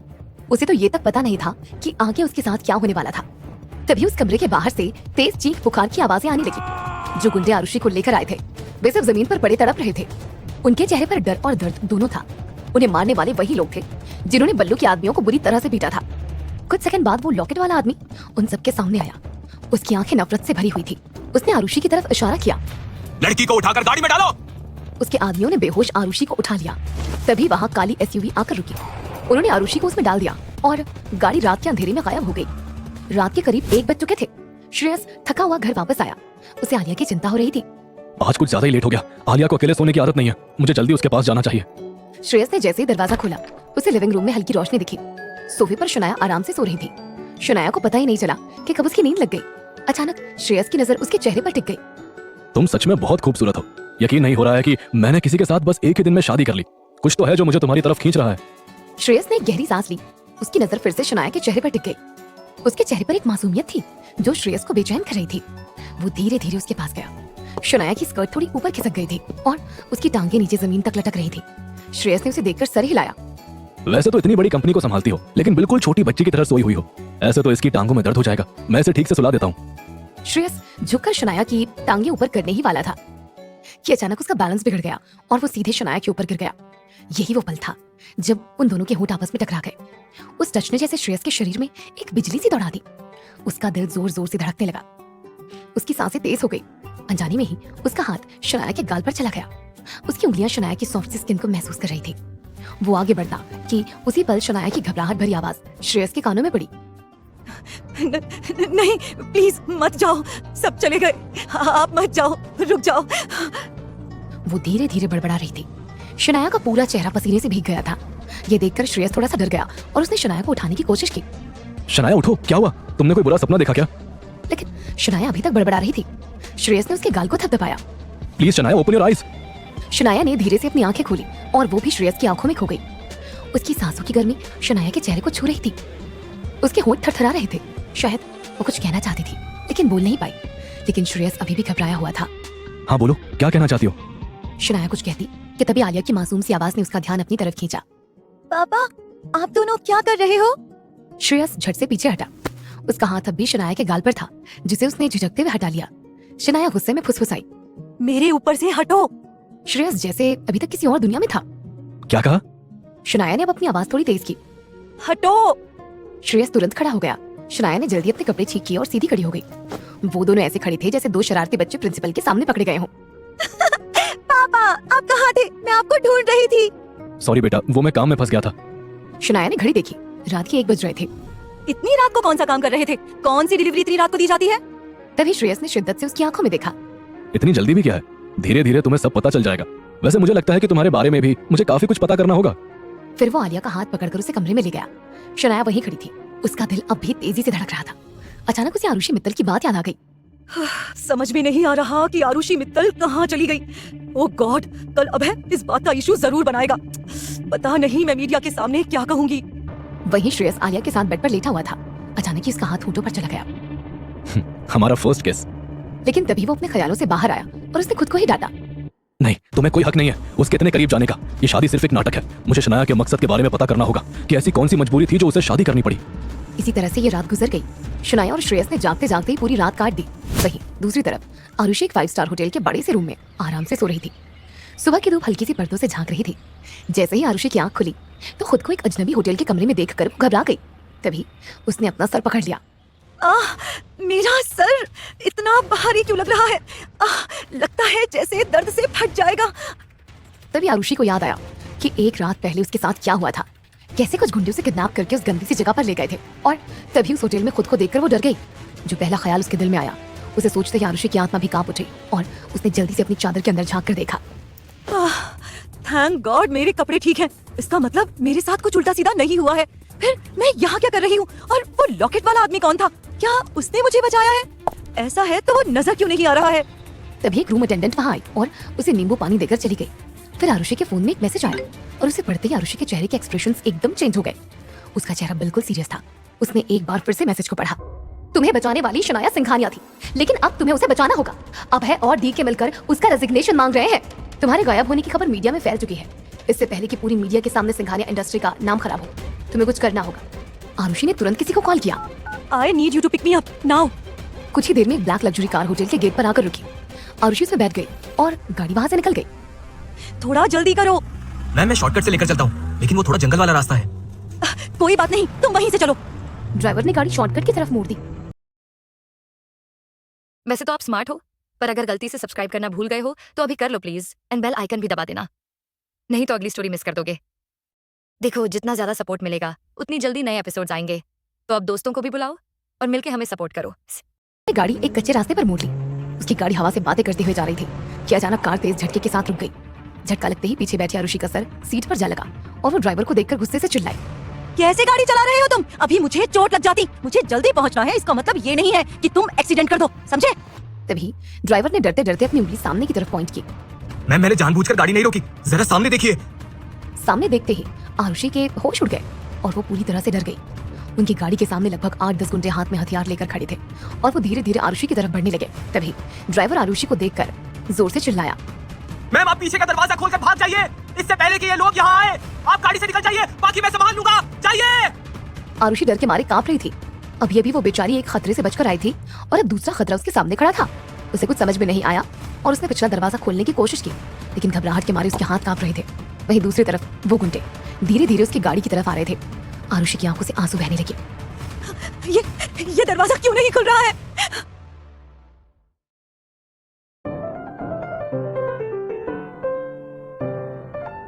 जैसे ही वो तीनों गुंडे कार के पास पहुंचे, कार का दरवाजा अचानक खुल गया। आरुषि ने बिना कुछ सोचे तेजी से बाहर छलांग लगाई और भागने लगी। आरुषि का दिल तेजी से धड़क रहा था। उसके चेहरे पर डर साफ झलक रहा था। भागते भागते वो अब जंगल के अंदर गहराई तक घुस चुके थे और बिना पीछे मुड़े लगातार दौड़ती रही। तभी पीछे से एक गुंडा जोर से चिल्लाया। पकड़ो इसे जिंदा नहीं छोड़ना है। अगर आज ये बच गई तो हम सब मारे जाएंगे। उसी वक्त ड्राइवर भी उन गुंडों से उलझ गया। उसने आरुषि को बचाने की कोशिश की, लेकिन तभी एक गुंडे ने उसके सिर पर डंडा मार दिया। ड्राइवर सड़क पर गिर पड़ा। उसके सिर से खून बहने लगा और वो बेहोश हो गया। उधर आरुषि बेतहाशा दौड़ रही थी। उसके दिल में बस एक ही सवाल था, आखिर क्यों? कल तक जो जिंदगी नॉर्मल थी वो अचानक ऐसी कैसे हो गई? कौन है ये लोग? हे भगवान, मेरे ऊपर एक के बाद एक इतनी मुसीबतें क्यों आ रही हैं? कल किसी तरह से मेरी जान बची, लेकिन आज फिर से ये लोग मेरे पीछे पड़ गए। अचानक उसका पैर एक पत्थर से टकराया और वो जमीन पर गिर पड़ी। उसके पैर से खून निकलने लगा। दर्द से उसकी आंखों से आंसू बह निकले। उसने उठने की कोशिश की, तभी एक गुंडा वहां पहुंच गया। अब कहाँ भागेगी? तुमने हमें बहुत परेशान किया है, अब हम तुम्हें नहीं छोड़ेंगे। गुंडे ने उसके बालों को कसकर पकड़ा और उसे ऊपर उठा लिया। आरुषि दर्द के मारे चिल्ला उठी। छोड़ दो मुझे, क्या बिगाड़ा है मैंने तुम्हारा? लेकिन वो गुंडा अजीब तरीके से आरुषि को देख रहा था। उसने तुरंत अपनी जेब से गन निकाली और उसे आरुषि के गालों पर ऊपर से नीचे की तरफ चलाने लगा। तूने हमारा बहुत वक्त बर्बाद किया है, तुझे तो कल ही मर जाना चाहिए था। कोई बात नहीं, जो काम कल नहीं हुआ आज होगा। वैसे तो खूबसूरत तो बहुत है, बिल्कुल मक्खन के जैसी। मन कर रहा है कि तुझे खा जाऊं। इतना बोलते ही वो गुंडा आरुषि के बिल्कुल पास आ गया और बड़ी ही गंदी नजरों से उसे ऊपर से नीचे तक देखने लगा। सोच रहा हूँ तुझे मारने से पहले क्यों ना थोड़े से मजे कर लिए जाए। वैसे भी तुझे मरना ही है। इतना बोलकर जैसे ही वो उसे किस करने के लिए उसके होठों की तरफ बढ़ा, पीछे से उसके साथी ने उसे आवाज लगाई। रॉकी, इन सब चीजों पे टाइम वेस्ट मत कर। बॉस का मैसेज आया है, वो पूछ रहा है कि लड़की का काम तमाम हुआ या नहीं। जल्दी से इसे मार दे, वरना बॉस को गुस्सा आ गया तो हम सब लोग मारे जाएंगे। उसकी बात सुनकर रॉकी ने मुंह बना लिया। वो बिल्कुल भी आरुषि को नहीं छोड़ना चाहता था। तभी वो आरुषि को देखकर गंदे तरीके से हंसा। सोचा था कि तेरे साथ थोड़े से मजे करूंगा, लेकिन अब तुझे मरना ही होगा। इतना बोलकर उसने अपनी गन आरुषि के सिर पर रख दी। हमारे बॉस के रास्ते में आकर तूने बहुत बड़ी गलती कर दी और उन्हें गलती मंजूर नहीं है। गन को देखते ही आरुषि की आंखों में डर दिखने लगा और वो थर-थर कांपने लगी। दूसरी तरफ शहर के एक 5 स्टार होटल में एक प्रेस कॉन्फ्रेंस चल रही थी। चारों तरफ मीडिया का शोर था। कैमरे फ्लैश कर रहे थे और हर किसी की नजरें सिर्फ एक चेहरे पर टिकी थी। वो थी शनाया सिंघानिया। शनाया एक चेयर पर बैठी थी। उसके चेहरे पर चिंता की लकीरें साफ दिख रही थी। तभी एक रिपोर्टर ने खड़े होकर सवाल पूछा। मैम, आरुषि मित्तल आपकी मॉडल है और उनकी सेफ्टी भी आप ही की जिम्मेदारी थी, लेकिन आज वो गायब है। आपका क्या कहना है इस बारे में? दूसरे रिपोर्टर ने भी उसे ताना मारा। क्या आप इस लापरवाही की जिम्मेदार खुद को मानती हैं? शनाया कुछ कहने ही वाली थी कि तभी अभय खड़ा हुआ और धीरे धीरे चलकर शनाया के बिल्कुल पास आकर खड़ा हो गया। उसके चेहरे पर एक अजीब सी स्माइल थी। तभी उसने मीडिया की तरफ देखा और तेज आवाज में चिल्लाया। जब शनाया अपनी एक मॉडल को संभाल नहीं सकती तो पूरी सिंघानिया इंडस्ट्रीज का क्या होगा? मुझे लगता है अब वक्त आ गया है कि कंपनी मेरे नाम कर दी जाए। वैसे भी दादाजी के बाद इस विरासत का अगला वारिस मैं ही हूँ। शनाया ने अभय की तरफ देखा। उसकी आंखों में गुस्सा और दुख दोनों थे, लेकिन उसने खुद को संभाला। मैं बहुत अच्छी तरह से जानती हूँ अभय, ये सब तुम्हारी ही चाल है, लेकिन इन सब में आरुषि की कोई गलती नहीं है। तुम्हें सिंघानिया इंडस्ट्रीज चाहिए तो उसके पीछे क्यों पड़े हो? उसे छोड़ दो। शनाया ने यह बात बहुत धीरे से कही थी, जिससे कि सिर्फ अभय ही उसकी बात को सुन पाए। शनाया के पीछे खड़ी नताशा ने जब उन दोनों के बीच की बात बढ़ती देखी तो उसने बात संभालने की कोशिश की और उसने मीडिया के सामने अपनी बात रखी। देखिए, जिस वक्त आरुषि मित्तल का किडनैप हुआ उस वक्त वो शूटिंग पर नहीं थी। इस समय उनका किडनैप होना उस समय के काम से जुड़ा हुआ नहीं था और हमारी तरफ से हम पूरी कोशिश कर रहे हैं कि हम उन्हें जल्दी से जल्दी ढूंढकर सुरक्षित वापस लाएं। हम हर कदम पर उनका सपोर्ट कर रहे हैं और हमें पूरा यकीन है कि वो जल्द ही हमें मिल जाएंगी। ये सुनते ही मीडिया ने सवालों की बौछार शुरू कर दी। एक रिपोर्टर खड़ा हो गया और वो थोड़ा सा नाराज भी था। मैम, इस तरह से आप अपने साथ काम करने वालों की सेफ्टी से पल्ला नहीं झाड़ सकती। सिंघानिया इंडस्ट्री बहुत बड़ी है, वो फैशन इंडस्ट्री के साथ साथ डिफेंस से भी जुड़ी है और हमने सुना है कि सिंघानिया इंडस्ट्रीज अपनी और ब्रांचेस भी लाने वाली है। फिर आप ऐसा कैसे बोल सकती है? तभी दूसरी कुर्सी पर बैठे हुए रिपोर्टर ने गर्दन घुमाकर पीछे देखा। सबसे पीछे बैठे डीके ने रिपोर्टर को थम्स अप दिखाया और ये देखते ही वो रिपोर्टर भी तुरंत खड़ा हो गया। उसका टारगेट शनाया थी। मैम, आपको नहीं लगता कि अब आपको अपनी गलती मानकर रिजाइन कर देना चाहिए? आपके असिस्टेंट इस तरह से आपको प्रोटेक्ट नहीं कर सकती। हमने तो सुना है कि आप आर्मी के लिए भी काम करना चाहती है। आपको पता होना चाहिए कि आर्मी अपने हर काम के लिए कितनी पंचुअल और स्ट्रिक्ट होती है। ये सब सुनकर डीके मुस्कुराने लगा। बस अब थोड़ी देर और, फिर मेरा पहला स्टेप पूरा हो जाएगा। ठीक उसी वक्त वहां से दूर एक छोटे से कैफे में अग्नि बैठी हुई थी। उसके चेहरे पर बेचैनी थी और वो लगातार दरवाजे की तरफ देख रही थी।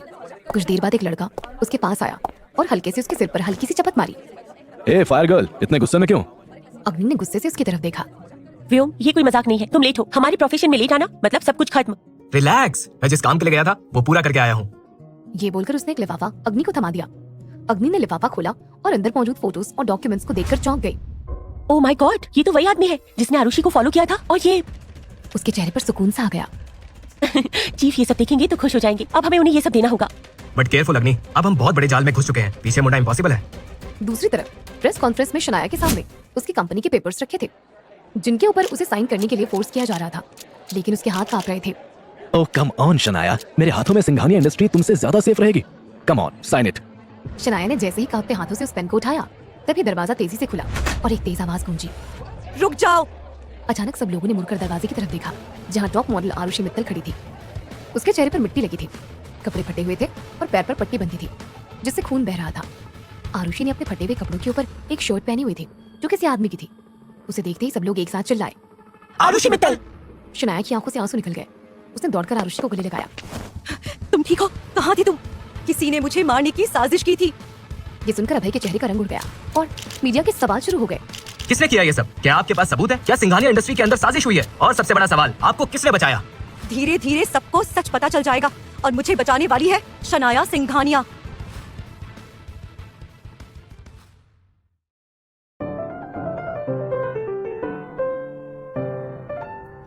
आरुषि का जवाब सुनते ही सारी मीडिया में खलबली मच गई और सब आंखें फाड़कर उसे देखने लगे। एक के बाद एक कैमरे की लाइट उसके चेहरे पर पड़ने लगी। वहाँ पर सवालों की बाढ़ आ गई। मैम, ये आप क्या कह रही हैं? आपके कहने का मतलब है कि शनाया सिंघानिया ने आपको बचाया है? अगर ऐसा है तो इतनी देर से मैं सिंघानिया ने कुछ क्यों नहीं कहा? उन्होंने हम लोगों के सवालों के जवाब क्यों नहीं दिए? वो बता सकती थी कि आपको बचाने के लिए उन्होंने आदमी भेजे हैं। कहीं ऐसा तो नहीं कि आप किसी के प्रेशर में आकर ये सब बोल रही हैं? क्या आपको डराया धमकाया जा रहा है? हमें सच जानना है। मैम, आप प्लीज सच बोलिए। उन सबके बेकार के सवाल सुनकर आरुषि को गुस्सा आ गया और उसने सबको घूर कर देखा। जो मुझे कहना था मैं कह चुकी हूँ। मुझे बचाने वाली शनाया सिंघानिया है। सब लोग जानते हैं कि अगर मीडिया को एक छोटी सी खबर पता चलती है तो वो उसे फैलाकर कितना बड़ा बनाती है। अगर आपको ये बताया जाता तो मैं 100% श्योरिटी के साथ कह सकती हूँ कि आज मैं जिंदा नहीं होती। मैम, आप हम लोगों के ऊपर गलत इल्जाम लगा रही है। हम तो सिर्फ हर एक न्यूज को लोगों तक पहुंचाते हैं। आरुषि ने उसे तिरछी नजरों से देखा और वो रिपोर्टर 2 कदम पीछे हो गया। बिल्कुल गलत। आप लोग बहुत बार झूठ को सच बनाने का काम करते हैं। मैं कह रही हूँ कि मुझे शनाया सिंघानिया ने बचाया है और ये सच है। यहाँ तक कि जब मुझ पर दूसरी बार हमला हुआ था तब भी उन्हीं के लोगों ने मेरी जान बचाई। ये सुनकर वहाँ मौजूद सारी मीडिया हैरान रह गई। कैमरों की चमक अचानक तेज हो गई। हर कोई हैरान था। आरुषि ने फिर से उन सबको घूर कर देखा और अपने कपड़ों की तरफ इशारा किया। मेरे कपड़े नजर नहीं आए आप लोगों को? यहाँ तक कि मेरी चोट, मेरे चेहरे पर लगी हुई मिट्टी, कुछ नहीं दिखा? ये सब कुछ मेरे साथ आज ही हुआ है। मेरे ऊपर फिर से गुंडों का हमला हुआ था। अगर मैं सिंघानिया के आदमी टाइम पर नहीं पहुँचते तो वो गुंडे मुझे मार डालते। आरुषि की बात सुनकर मीडिया जितनी हैरान थी, शनाया उससे ज्यादा हैरान थी। उन सबकी आंखों में बहुत सारे सवाल थे और यही सवाल शनाया के दिमाग में भी घूम रहे थे। ये क्या कह रही है आरुषि? मैंने तो कुछ नहीं किया। ये झूठ क्यों बोल रही है? जरूर कोई बहुत बड़ी बात है जो ये सबसे छुपा रही है। मीडिया के जाने के बाद मुझे अकेले में आरुषि से सब कुछ पूछना होगा। वही नताशा जो शनाया के साथ खड़ी थी उसे एक साइड में खींच कर ले गई। ये क्या चल रहा है मैम? आपने ये सब कुछ कब किया और मुझे क्यों नहीं बताया? पागलों जैसी बात मत करो नताशा। मुझे सच में कुछ नहीं पता कि आरुषि को किसने बचाया है और ये मेरा नाम क्यों ले रही है। लेकिन ये तो अभी शुरुआत थी। तभी आरुषि मित्तल ने मीडिया को देखकर एक और धमाका किया, जिसे सुनकर तो सबके होश ही उड़ गए। मैं आज मीडिया के सामने अनाउंस करती हूँ कि अगले 10 साल तक मैं सिंघानिया इंडस्ट्रीज के लिए बिना किसी फीस के मॉडलिंग करूंगी। अब तो अभय और डीके का चेहरा गुस्से से तमतमा उठा। डीके ने प्रेस कॉन्फ्रेंस बीच में ही छोड़ दी और गुस्से से बाहर निकल गया। अब तो डीके मुझे नहीं छोड़ेगा। मैंने ही उसके कहने पर आरुषि के ऊपर हमला करवाया था और अब ये सब कुछ उल्टा पड़ गया। मुझे कुछ करना होगा। पता नहीं ये शनाया हमेशा कैसे बच जाती है। आरुषि से कुछ और सवाल जवाब करने की थोड़ी देर बाद मीडिया वहाँ से चली गई। सारी मीडिया के जाने के बाद शनाया ने आरुषि को साइड में ले जाकर सीधा सवाल किया। तुमने सबके सामने झूठ क्यों बोला आरुषि? तुम जानती हो मैंने कुछ नहीं किया, तो फिर ये ड्रामा क्यों किया तुमने? और तुम्हें बचाया किसने? मुझे उसका नाम बताओ। आरुषि के चेहरे पर एक मिस्टीरियस स्माइल आ गई। शनाया उसके चेहरे को पढ़ने की कोशिश कर रही थी, लेकिन आरुषि ने उसे और ज्यादा कंफ्यूज कर दिया। क्योंकि उसने कहा था तुम्हारा नाम लेने के लिए, और मैं उसके बारे में अभी तुम्हें कुछ नहीं बता सकती, जिसने मेरी जान बचाई है। कौन? किसने कहा? इस बारे में मत सोचो शनाया, तुम अपने काम पर ध्यान दो बस। इतना कहकर आरुषि वहाँ से चली गई, लेकिन शनाया का मन बेचैन हो चुका था। कौन था वो? किसके कहने पर आरुषि ने इतना बड़ा झूठ बोला? आखिर उस आदमी ने मेरे ऊपर इतना बड़ा एहसान क्यों किया? क्या वो मुझे जानता है? कुछ भी हो, मुझे उसका पता लगाना होगा। अचानक शनाया को याद आया कि रात के बाद से उसने श्रेयस को देखा ही नहीं था। उसे ये बात थोड़ी अजीब भी लगी। वो खुद से ही बातें करने लगी। श्रेयस को यहाँ होना चाहिए था। मैं इतनी बड़ी प्रॉब्लम में थी और वो गायब है, लेकिन वो यहाँ क्यों होगा? आखिर हमारा रिश्ता ही क्या है? मैंने उसके साथ सिर्फ एक नाम की शादी की है और कुछ नहीं। मुझे उससे कोई एक्सपेक्टेशन नहीं रखनी चाहिए। तभी उसने नताशा को देखकर श्रेयस के बारे में पूछा। श्रेयस कहाँ है? उसने एक बार भी कॉल नहीं किया। वो मिस्टर श्रेयस, वो तो सुबह सुबह ही डिलीवरी के लिए निकल गए थे। शायद उन्हें टाइम नहीं मिला होगा। डिलीवरी? वो तो ऐसे डिलीवरी करने निकलता है जैसे किसी सीक्रेट मिशन पर जा रहा हो। बाकी के डिलीवरी बॉयज तो ऐसा नहीं करते। फिर अचानक से उसे आलिया का ख्याल आया, क्योंकि इन सब चीजों की टेंशन में वो आलिया के बारे में तो भूल ही गई थी। शनाया ने नताशा से अगला सवाल किया। आलिया स्कूल गई या नहीं? हाँ, वो टाइम से चली गई थी। मैं थोड़ी देर घर पर जाकर आराम करना चाहती हूँ, तुम ऑफिस जाओ। नताशा वहाँ से ऑफिस के लिए निकल गई। शनाया ने गहरी सांस ली और वापस मेंशन चली गई। जैसे ही वो मेंशन के अंदर पहुंची, उसे किचन की तरफ से एक आहट सुनाई दी। आवाज सुनते ही उसके कान खड़े हो गए। शालू दीदी तो 10 दिन की छुट्टी पर गई हैं और आज तो मैंने क्लीनिंग स्टाफ को भी छुट्टी दे दी थी। तो ये किचन में कौन है? कहीं कोई चोर तो नहीं है? उसने तुरंत पास में रखा हुआ एक डंडा उठा लिया और दबे पांव किचन की तरफ बढ़ गई। किचन में हल्की रोशनी थी। जैसे ही वो किचन के पास पहुंची, उसने वहाँ खड़े आदमी को पीछे से मारने के लिए डंडा हवा में उठाया और तभी उस आदमी ने बिना पीछे मुड़े ही उसका हाथ पकड़ लिया और वो शनाया की तरफ पलट गया। तो तुम? वहीं दूसरी तरफ डी के गुस्से से पागल हो उठा। उसने अपने ऑफिस में पहुंचते ही सारी चीजें इधर उधर फेंक दी। शनाया सिंघानिया, तुम फिर से मेरे हाथों से बच गई। क्यों? आखिर क्यों मैं तुम तक नहीं पहुंच पाता? हर बार मैं तुम्हारी बर्बादी के कितने करीब होता हूँ और तुम बच जाती हो। कैसे? डी के गुस्से में सारा सामान इधर उधर फेंक रहा था कि तभी अभय उसके केबिन में आया। अभय को देखते ही उसने गुस्से में अभय के पास आकर उसके मुंह पर जोरदार पंच मारा, जिससे कि उसकी नाक से खून बहने लगा। क्या कहा था तुमने? हाँ बोलो। तुमने कहा था कि इस बार तुम्हारी प्लानिंग बहुत अच्छी है। कैसे नामर्दों को तुमने आरुषि को मारने का काम दिया था, जो एक कमजोर सी लड़की को भी नहीं मार पाए? उसका गुस्सा देखकर अभय डर के मारे कांपने लगा। वो उसे नाराज बिल्कुल नहीं कर सकता था। अभय ने डरते डरते अपने हाथ जोड़ लिए। सर, मैंने बहुत अच्छी प्लानिंग की थी और वो सब ट्रेन फाइटर थे। जरूर आरुषि को किसी ने बचाया है और जिसने भी उसे बचाया है वो ऐसे फाइटर होंगे जिन्होंने सालों से ट्रेनिंग ली होगी। इतना सुनते ही डीके ने उसके चेहरे पर एक और पंच लगाया। 1 हफ्ता दे रहा हूँ तुम्हें। मेरे पास 1 हफ्ते में सारी इंफॉर्मेशन आ जानी चाहिए। आखिर उस आरुषि मित्तल की जान किसने बचाई? अगर तुम उस आदमी का नाम नहीं ढूंढ पाए तो तुम्हारी मौत पक्की है। तभी अभय अचानक हंसने लगा। उसे देखकर डीके हैरान हो गया। वो कुछ कहता कि तभी अभय की आंखों में चमक आ गई। मेरे पास एक आइडिया है जिससे शनाया को मैं एक ही चाल से हरा सकता हूँ।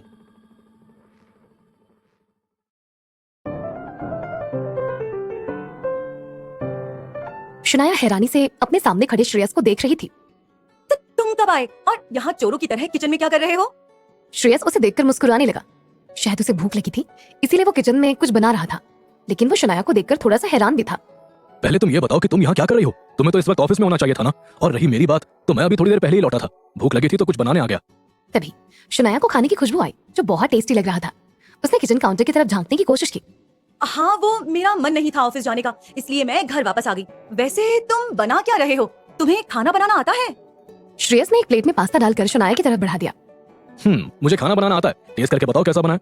अभी फिलहाल जल्दी में मैंने यही बना लिया। नाया ने उसकी खुशबू का मजा लेते हुए अपनी आंखें बंद कर ली। ऑसम। खुशबू से तो लग रहा है कि बहुत टेस्टी बना है। मैं खाकर बताती हूँ। मुझे कभी कभी ऐसा क्यों लगता है कि तुम मेरे हर स्टेप पर नजर रखते हो। तुम डिलीवरी बॉय तो बिल्कुल भी नहीं लगते। आखिर तुम हो कौन? क्या तुम कोई डिटेक्टिव हो?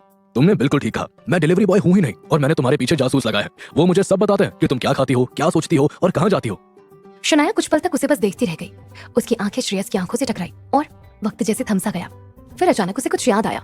उसने अपनी भौहें चढ़ा ली। बात घुमाने की कोशिश मत करो। तुमने ये सब कुछ नताशा से पूछा है ना? लेकिन क्यों? तुम्हें मेरे लिए ये सब कुछ करने की जरूरत नहीं है। हमारा रिश्ता सिर्फ नाम का है। और वैसे तुम तो मुझे कल रात के बाद दिखे ही नहीं। और इतनी सुबह सुबह कौन सी डिलीवरी होती है? अरे गरीब इंसान, कैसी सुबह और कैसी रात। कॉल मिला, वैसे मैं डिलीवरी देने चला गया। वो छोड़ो, तुम पहले खाकर बताओ ये कैसा बना है। शनाया ने थोड़ा सा पास्ता खाया और अगले ही पल उसकी आंखें फैल गई। बहुत स्पाइसी है। इतना कहते ही वो पानी लेने के लिए मुड़ी, लेकिन तभी अचानक उसका पैर मुड़ गया और उसका संतुलन बिगड़ गया। शनाया गिरने ही वाली थी कि श्रेयस ने फुर्ती से उसे थाम लिया। वो सीधे उसकी बाहों में आ गिरी। कुछ पल के लिए वक्त जैसे थम गया। दोनों की धड़कनें तेज हो चुकी थी। शनाया कुछ कह नहीं पा रही थी और वे दोनों बस एक दूसरे को देखे जा रहे थे।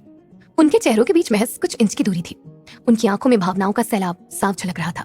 लेकिन तभी जैसे किसी ने उन्हें अचानक हकीकत का एहसास दिला दिया हो, वो दोनों झटके से एक दूसरे से अलग हो गए। शनाया ने नजरें झुका ली। सॉरी। श्रेयस ने भी नजरें झुका ली, लेकिन उनके दिलों में उठी हलचल थमने का नाम नहीं ले रही थी। दोनों के चेहरे शर्म और उलझन से लाल हो चुके थे। कुछ पलों की खामोशी के बाद शनाया ने गहरी सांस ली और धीमे स्वर में उससे सवाल किया। तुमने ये शादी क्यों की श्रेयस? तुमने स्ट्रिक्टली मना क्यों नहीं किया? अगर तुमने मना कर दिया होता तो आज तुम और आलिया इस खतरे में ना होते। सॉरी, मेरी वजह से तुम लोग भी खतरे में पड़ गए। श्रेयस अब भी चुपचाप खड़ा रहा। उसने शनाया की बात का जवाब नहीं दिया, लेकिन उससे अपना सवाल पूछ डाला। सही टाइम आने पर मैं तुम्हें सब कुछ बता दूंगा कि मैंने मना क्यों नहीं किया। वैसे एक बात बताओ, रात को तुम क्या बड़बड़ा रही थी सपने में? मैं नहीं तो कुछ भी नहीं। तुम कह रही थी मुझे छोड़कर मत जाओ। ये सुनते ही शनाया का चेहरा एकदम सीरियस हो गया। वो तुरंत बात घुमाने लगी। नहीं, वो तो बस सपना था। मुझे ठीक से कुछ याद नहीं है। श्रेयस ने उसकी तरफ अपने कदम बढ़ा दिए। सच बताओ, वो कौन है जिसके जाने का डर तुम्हें सोने भी नहीं देता? शनाया किचन से बाहर निकलने के लिए आगे बढ़ी, लेकिन श्रेयस ने अपने दोनों हाथ काउंटर पर रखकर उसे रोक लिया। अब शनाया उसके हाथों के बीच फंस चुकी थी। दोनों के बीच का फासला धीरे धीरे कम हो रहा था। श्रेयस की आवाज गहरी होती चली गई। बताओ ना, तुम किसे रोकना चाहती थी सपने में? शनाया ने तुरंत बात बदल दी। वो श्रेयस से कुछ छिपा रही थी। मुझे नहीं पता, तुम्हें कोई मिसअंडरस्टैंडिंग हुई है। श्रेयस उसके और करीब आया। उसकी आंखें शनाया की आंखों में गहराई से देख रही थी। अभी नहीं बताओगी? शनाया नाम में सिर हिलाने ही वाली थी कि तभी श्रेयस का फोन बजा और वो पीछे हट गया। श्रेयस ने जैसे ही फोन उठाया, सामने वाले की बात सुनकर वो परेशान हो गया। ओके, मैं आता हूँ। शनाया ने चौंक कर श्रेयस की तरफ देखा, जो थोड़ा सा डिस्टर्ब लग रहा था। क्या हुआ? किसका फोन था? परेशान लग रहे हो? आलिया के स्कूल से कॉल था। वहाँ कुछ प्रॉब्लम हुई है। उसकी टीचर ने मुझे बुलाया है। मैं मिलकर आता हूँ। ये सुनकर शनाया भी उसके साथ जाने के लिए तैयार हो गई। मैं भी साथ चलती हूँ। नया स्कूल है, हो सकता है आलिया को एडजस्ट करने में प्रॉब्लम हो रही हो। शनाया जैसे ही आगे बढ़ी, उसके पास नताशा का कॉल आया। हेलो मैम, आपको एक इम्पोर्टेंट इन्फॉर्मेशन देनी है। मेजर वीर मुंबई आ रही है और जीके ओबरॉय ने आपके जैसा ही प्रपोजल बनाया है। वो अपना प्रपोजल उनके सामने रखना चाहता है। इतना सुनते ही शनाया परेशान हो गई। वो किसी भी हालत में डीके को जीतने नहीं दे सकती थी। श्रेयस को भी नताशा की आवाज सुनाई दे रही थी। तभी उसने शनाया को अपने साथ आने से मना कर दिया। तुम ऑफिस जाकर अपने काम निपटा लो, वहाँ जाना ज्यादा जरूरी है। आलिया के स्कूल में जो कुछ भी हुआ होगा मैं उसे हैंडल कर लूंगा। शनाया ने हाँ में सिर हिलाया और नताशा से फोन पर बात करते हुए बाहर चली गई। अभय की बात सुनकर डीके ने उसे गुस्से से घूरा। उसे अभय पर पहले से ही भरोसा नहीं था। गुस्से में उसने टेबल पर जोर से हाथ मारा। तुम्हें क्या लगता है कि तुम कुछ भी बोलोगे और मैं मान लूंगा? कुछ नहीं है तुम्हारे हाथ में, और अब मैं एक ही झटके में तुमसे सब कुछ छीन लूंगा। पैसा, पोजीशन, सब कुछ, समझे? अभय उसकी बात सुनकर डर गया, लेकिन वो भी हार मानने को तैयार नहीं था। सॉरी सर, मुझे पता है कि इस बार हम शनाया सिंघानिया की गर्दन तक नहीं पहुंच पाए और ना ही मैं आरुषि मित्तल को खत्म कर पाया। मैं बहुत जल्दी उस इंसान का पता लगा लूंगा जिसने उसे बचाया है, लेकिन एक बार मेरा आइडिया सुन लीजिए। उसकी बात सुनकर डीके ने गहरी सांस ली और खुद को शांत किया। ठीक है, बताओ क्या आइडिया है तुम्हारे पास? आपको तो पता ही है कि शनाया कितने सालों से आर्मी प्रोजेक्ट के पीछे पड़ी है। वो किसी भी तरह आर्मी में घुसना चाहती है। अगर हम उसे ऐसा करने से रोक दें तो वो टूट जाएगी और हमसे हार मान लेगी। उसकी बात डीके को ठीक लग रही थी, लेकिन सबसे बड़ा सवाल था कि ऐसा होगा कैसे। तभी उसने अभय की तरफ देखा। मैं भी ये सब कुछ जानता हूँ, तुम ये बातें रिपीट क्यों कर रहे हो? आपको पता है आर्मी प्रोजेक्ट किसके पास है? डीके ने सिर हिलाकर ना में जवाब दिया, क्योंकि उसे नहीं पता था कि इन सब चीजों को कौन हैंडल कर रहा था। वो भी अपनी पूरी ताकत लगाकर जानकारी निकालने में जुटा हुआ था। मुझे ठीक से नहीं पता कि वो प्रोजेक्ट किसके पास है। क्या तुम जानते हो? अभय खतरनाक तरीके से मुस्कुराया और उसने डीके को सारी इन्फॉर्मेशन दी। वो प्रोजेक्ट मेजर वीर रंधावा के पास है, और सबसे अच्छी बात पता है क्या है? इस बार वो मुंबई में कुछ दिन के लिए आ रहे हैं। हमें तभी उनसे मिलकर अपना प्रपोजल उनके सामने रखना होगा। लेकिन वो क्यों करेगी हमारी मदद? क्योंकि मेरे पास ऐसी चीज है जिसे देखकर वो खुद शनाया को जेल में डलवाएगा और ओबरॉय को प्रोजेक्ट सौंप देगा। अभय की बात सुनकर डीके चौंक गया। क्या है तुम्हारे पास?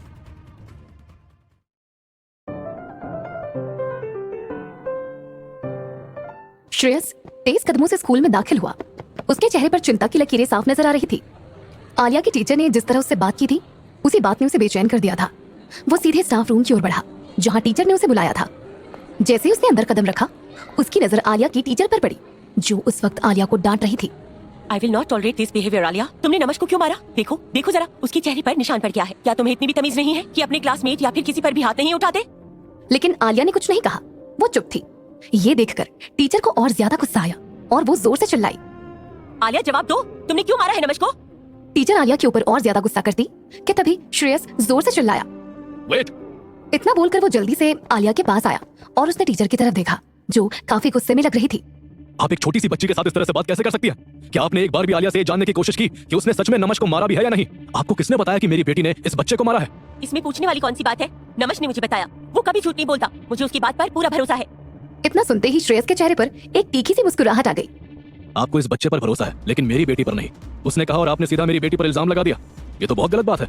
तभी टीचर हंसने लगी और उसने आलिया की तरफ देखा, जो अभी भी चुप खड़ी थी। ओह, तो तुम्हें क्या लगता है कि मैं तुम्हारी इस गरीब बेटी के लिए नमश जैसे अमीर बच्चे की साइड नहीं लूंगी? पता है उसके पापा कौन है? उसके पापा सिंघानिया इंडस्ट्रीज में HR हेड है, और तुम्हें लगता है कि तुम उनसे ऊपर हो? तभी श्रेयस आलिया के पास घुटनों के बल बैठ गया। आलिया, क्या हुआ था? क्या तुमने सच में नमश को मारा है? मुझे पूरी बात जाननी है। आलिया उस वक्त बहुत उदास थी, लेकिन उसने अपने पापा को सच्चाई बता दी। हाँ पापा, मैंने मारा इसे क्योंकि ये मुझे आपका नाम लेकर छेड़ रहा था, आपकी इंसल्ट कर रहा था। इसने बोला कि आप एक डिलीवरी बॉय हो और आपकी कोई रिस्पेक्ट नहीं है। क्या? इसने सचमुच ऐसा कहा? देखिए मैम, बदतमीजी इस नमश ने की है और आप मेरी बेटी को सुना रही हैं। तभी स्टाफ रूम का दरवाजा खुला और महंगे सूट बूट में एक आदमी अंदर आया। उसने आंखों पर काला चश्मा लगाया हुआ था। क्या हुआ मैम? आपने मुझे क्यों बुलाया? उसे देखते ही टीचर खुश हो गई और नमश का चेहरा उसकी तरफ घुमा दिया। ओह मिस्टर निखिल, अच्छा हुआ कि आप यहाँ आ गए। ये देखिए, इस बच्ची ने आपकी बेटी को कितना मारा है और अब इसके पापा यहाँ आकर हमें धमकी दे रहे हैं। श्रेयस हैरान रह गया, क्योंकि उसने तो टीचर के साथ बिल्कुल भी बदतमीजी नहीं की थी और ना ही उन्हें धमकी दी थी। निखिल ने एक नजर श्रेयस को देखा और गुस्से से उसे घूरने लगा। तुम गरीब लोगों की यही प्रॉब्लम होती है, तुम्हें स्टेटस के बारे में कुछ पता नहीं होता। अपनी बेटी को बोलो मेरे बेटे से माफी मांगे, वरना तुम्हें बर्बाद कर दूंगा, समझे? इतना सुनते ही श्रेयस को गुस्सा आ गया और उसने निखिल को गुस्से से घूर कर देखा। श्रेयस का बस चलता तो आंखों से ही उसे जलाकर राख कर देता। बस इतनी ही तमीज है तुम लोगों में? तुम पैसों से सामने वाले की इज्जत को नापते हो, है ना? मेरी बेटी किसी से भी माफी नहीं मांगेगी और मुझे इतने घटिया स्कूल में अपनी बेटी को पढ़ाना भी नहीं है। इतना बोलकर उसने आलिया का हाथ पकड़ा और वहाँ से जाने के लिए पलट गया। तभी निखिल उसे देखकर चिल्लाया, ए, 2 टके के आदमी, मुझसे इस तरह बात करने की तुम्हारी हिम्मत कैसे हुई? अभी के अभी मेरे पैरों में गिरकर माफी मांगो। पता भी है मैं सिंघानिया इंडस्ट्रीज में मार्केटिंग हेड हूँ, तुम्हें खड़े खड़े बर्बाद कर सकता हूँ। उसकी बात सुनते ही श्रेयस ने आगे बढ़कर निखिल के चेहरे पर एक जोरदार थप्पड़ लगाया, जिससे उसका चेहरा घूम गया। तुम लोग लातों के भूत हो, बातों से कहाँ मानने वाले हो? अगले ठिकाने आई या एक और लगाऊं? तभी आलिया ने श्रेयस का हाथ पकड़कर खींचा। पापा, आप तो कहते हैं कि इस तरह से गुस्सा नहीं करना चाहिए और सामने वाले को मारना भी नहीं चाहिए। श्रेयस ने गुस्से से निखिल को घूर कर देखा। इस तरह के बदतमीज लोग मार खाकर ही सुधरते हैं बेटा, चलो यहाँ से। निखिल श्रेयस को देखकर गुस्से से पागल हो गया और उसने श्रेयस को धमकी दी। तुमने मुझ पर हाथ उठाकर अच्छा नहीं किया, मैं तुम्हें बर्बाद कर दूंगा। देखता हूँ कौन से स्कूल में तुम्हारी बेटी का एडमिशन होता है। मिस्टर श्रेयस, ये स्कूल है, आप किसी को मार नहीं सकते। उसी वक्त ऊंची हील्स की आवाज और गुस्से से भरी आवाज कमरे में गूंजी। मैं भी देखती हूँ कौन मेरी बेटी को स्कूल से निकालता है। सबकी नजरें दरवाजे की तरफ घूम गईं। दरवाजे पर खड़ी शनाया की आंखें गुस्से से लाल थी। अंदर जाकर शनाया ने आलिया को गले से लगा लिया। ये देखते ही निखिल के होश उड़ गए और वो परेशान हो गया। तभी शनाया ने उस टीचर और निखिल की तरफ अपनी उंगली पॉइंट की। तुम दोनों ने अपनी लाइफ में बहुत बड़ी गलती की है। मेरी बेटी के साथ ऐसा बिहेवियर मैं बिल्कुल भी टॉलरेट नहीं करूंगी। इतना बोलते ही शनाया ने अपना फोन निकालकर नताशा को कॉल लगा दिया। Hello Natasha, bright shine school को अभी के अभी खरीद लो और जितनी कीमत मांगी जाए उससे 4-5 करोड़ एक्स्ट्रा दे देना। फोन रखते ही उसने निखिल और टीचर को गुस्से से घूर कर देखा। तुम टीचर कहलाने के लायक नहीं हो, दफा हो जाओ यहाँ से। और निखिल, कल से तुम्हें सिंघानिया इंडस्ट्रीज आने की कोई जरूरत नहीं है। जहाँ स्कूल में इतना हाई वोल्टेज ड्रामा चल रहा था, वहीं इन लोगों से काफी दूर एक सुनसान जगह पर बड़ी सी टेबल पर 3 लोग बैठे थे, जिसमें से एक अग्नि और दूसरा व्योम था, और उनके सामने बैठे थे उनके चीफ मेजर आकाश। अग्नि ने परेशान होकर आकाश की तरफ देखकर सवाल किया, चीफ, आपने अचानक मीटिंग क्यों बुलाई? अफजल का नंबर फिर से एक्टिव हुआ है और उससे भी बड़ी चिंता की बात यह है कि उसने एक चीनी गिरोह के साथ हाथ मिलाया है। चीनी गिरोह? कौन सा? उनका नाम अभी तक पता नहीं चला है, लेकिन वो लोग दुश्मनों को खत्म करने के लिए कुछ अजीब और खतरनाक टेक्निक सिखाते हैं, जैसे कुछ खतरनाक नीडल्स को इस्तेमाल करके किसी भी इंसान को जिंदा लाश बना देना। ये सुनते ही अग्नि और व्योम दोनों को गुस्सा आ गया, लेकिन अग्नि को तो अपने नाम की तरह गुस्सा कुछ ज्यादा ही आता था। उसने गुस्से में टेबल पर जोर से मुक्का मारा। क्या हमारे पास कोई जवाब नहीं है? इस वक्त हमारे पास कोई जवाब नहीं है, लेकिन हमें अपनी पूरी टीम को सीक्रेटली एक्टिव करना होगा, जिससे कि हम दुश्मन के हर कदम पर नजर रख सके। दुश्मन बहुत खतरनाक है। 7 साल पहले उसने एक खूनी खेल खेला था, जिसमें हम लोगों ने बहुत कुछ खो दिया था। अग्नि और व्योम ने एक दूसरे की तरफ देखा। उन्हें उस लड़ाई के बारे में थोड़ी थोड़ी इन्फॉर्मेशन पता थी, लेकिन एग्जैक्टली क्या हुआ था ये उन लोगों के अलावा आज तक किसी को नहीं पता था जो उस लड़ाई में शामिल हुए थे। व्योम ने आकाश की तरफ देखा और माहौल को हल्का करने की कोशिश की। चीफ, आज तक हमें उस लड़ाई के बारे में किसी ने कुछ भी नहीं बताया, यहाँ तक कि आपने भी नहीं। अब तो आप हम दोनों के ऊपर विश्वास कर सकते हैं। आफ्टर ऑल हम दोनों के तो नाम का मतलब भी एक ही है। इतना सुनते ही अग्नि ने व्योम को घूर कर देखा। उसका बस चलता तो आंखों से ही उसे जलाकर भस्म कर देती। शट अप, ये कोई मजाक का वक्त नहीं है। तभी उसने परेशान होकर आकाश की तरफ देखा, जो कुछ सोच रहा था। आकाश का चेहरा चिंता में डूबा हुआ था और वो थोड़ा दुखी भी था। सर, क्या हम अफसल को रोक नहीं सकते? क्या कोई भी ऐसा नहीं जो उसे मार सके? आकाश की आंखों में उदासी घिर आई। है नहीं था। कौन? टाइगर, जिसने बनाई थी टीम त्रिशूल।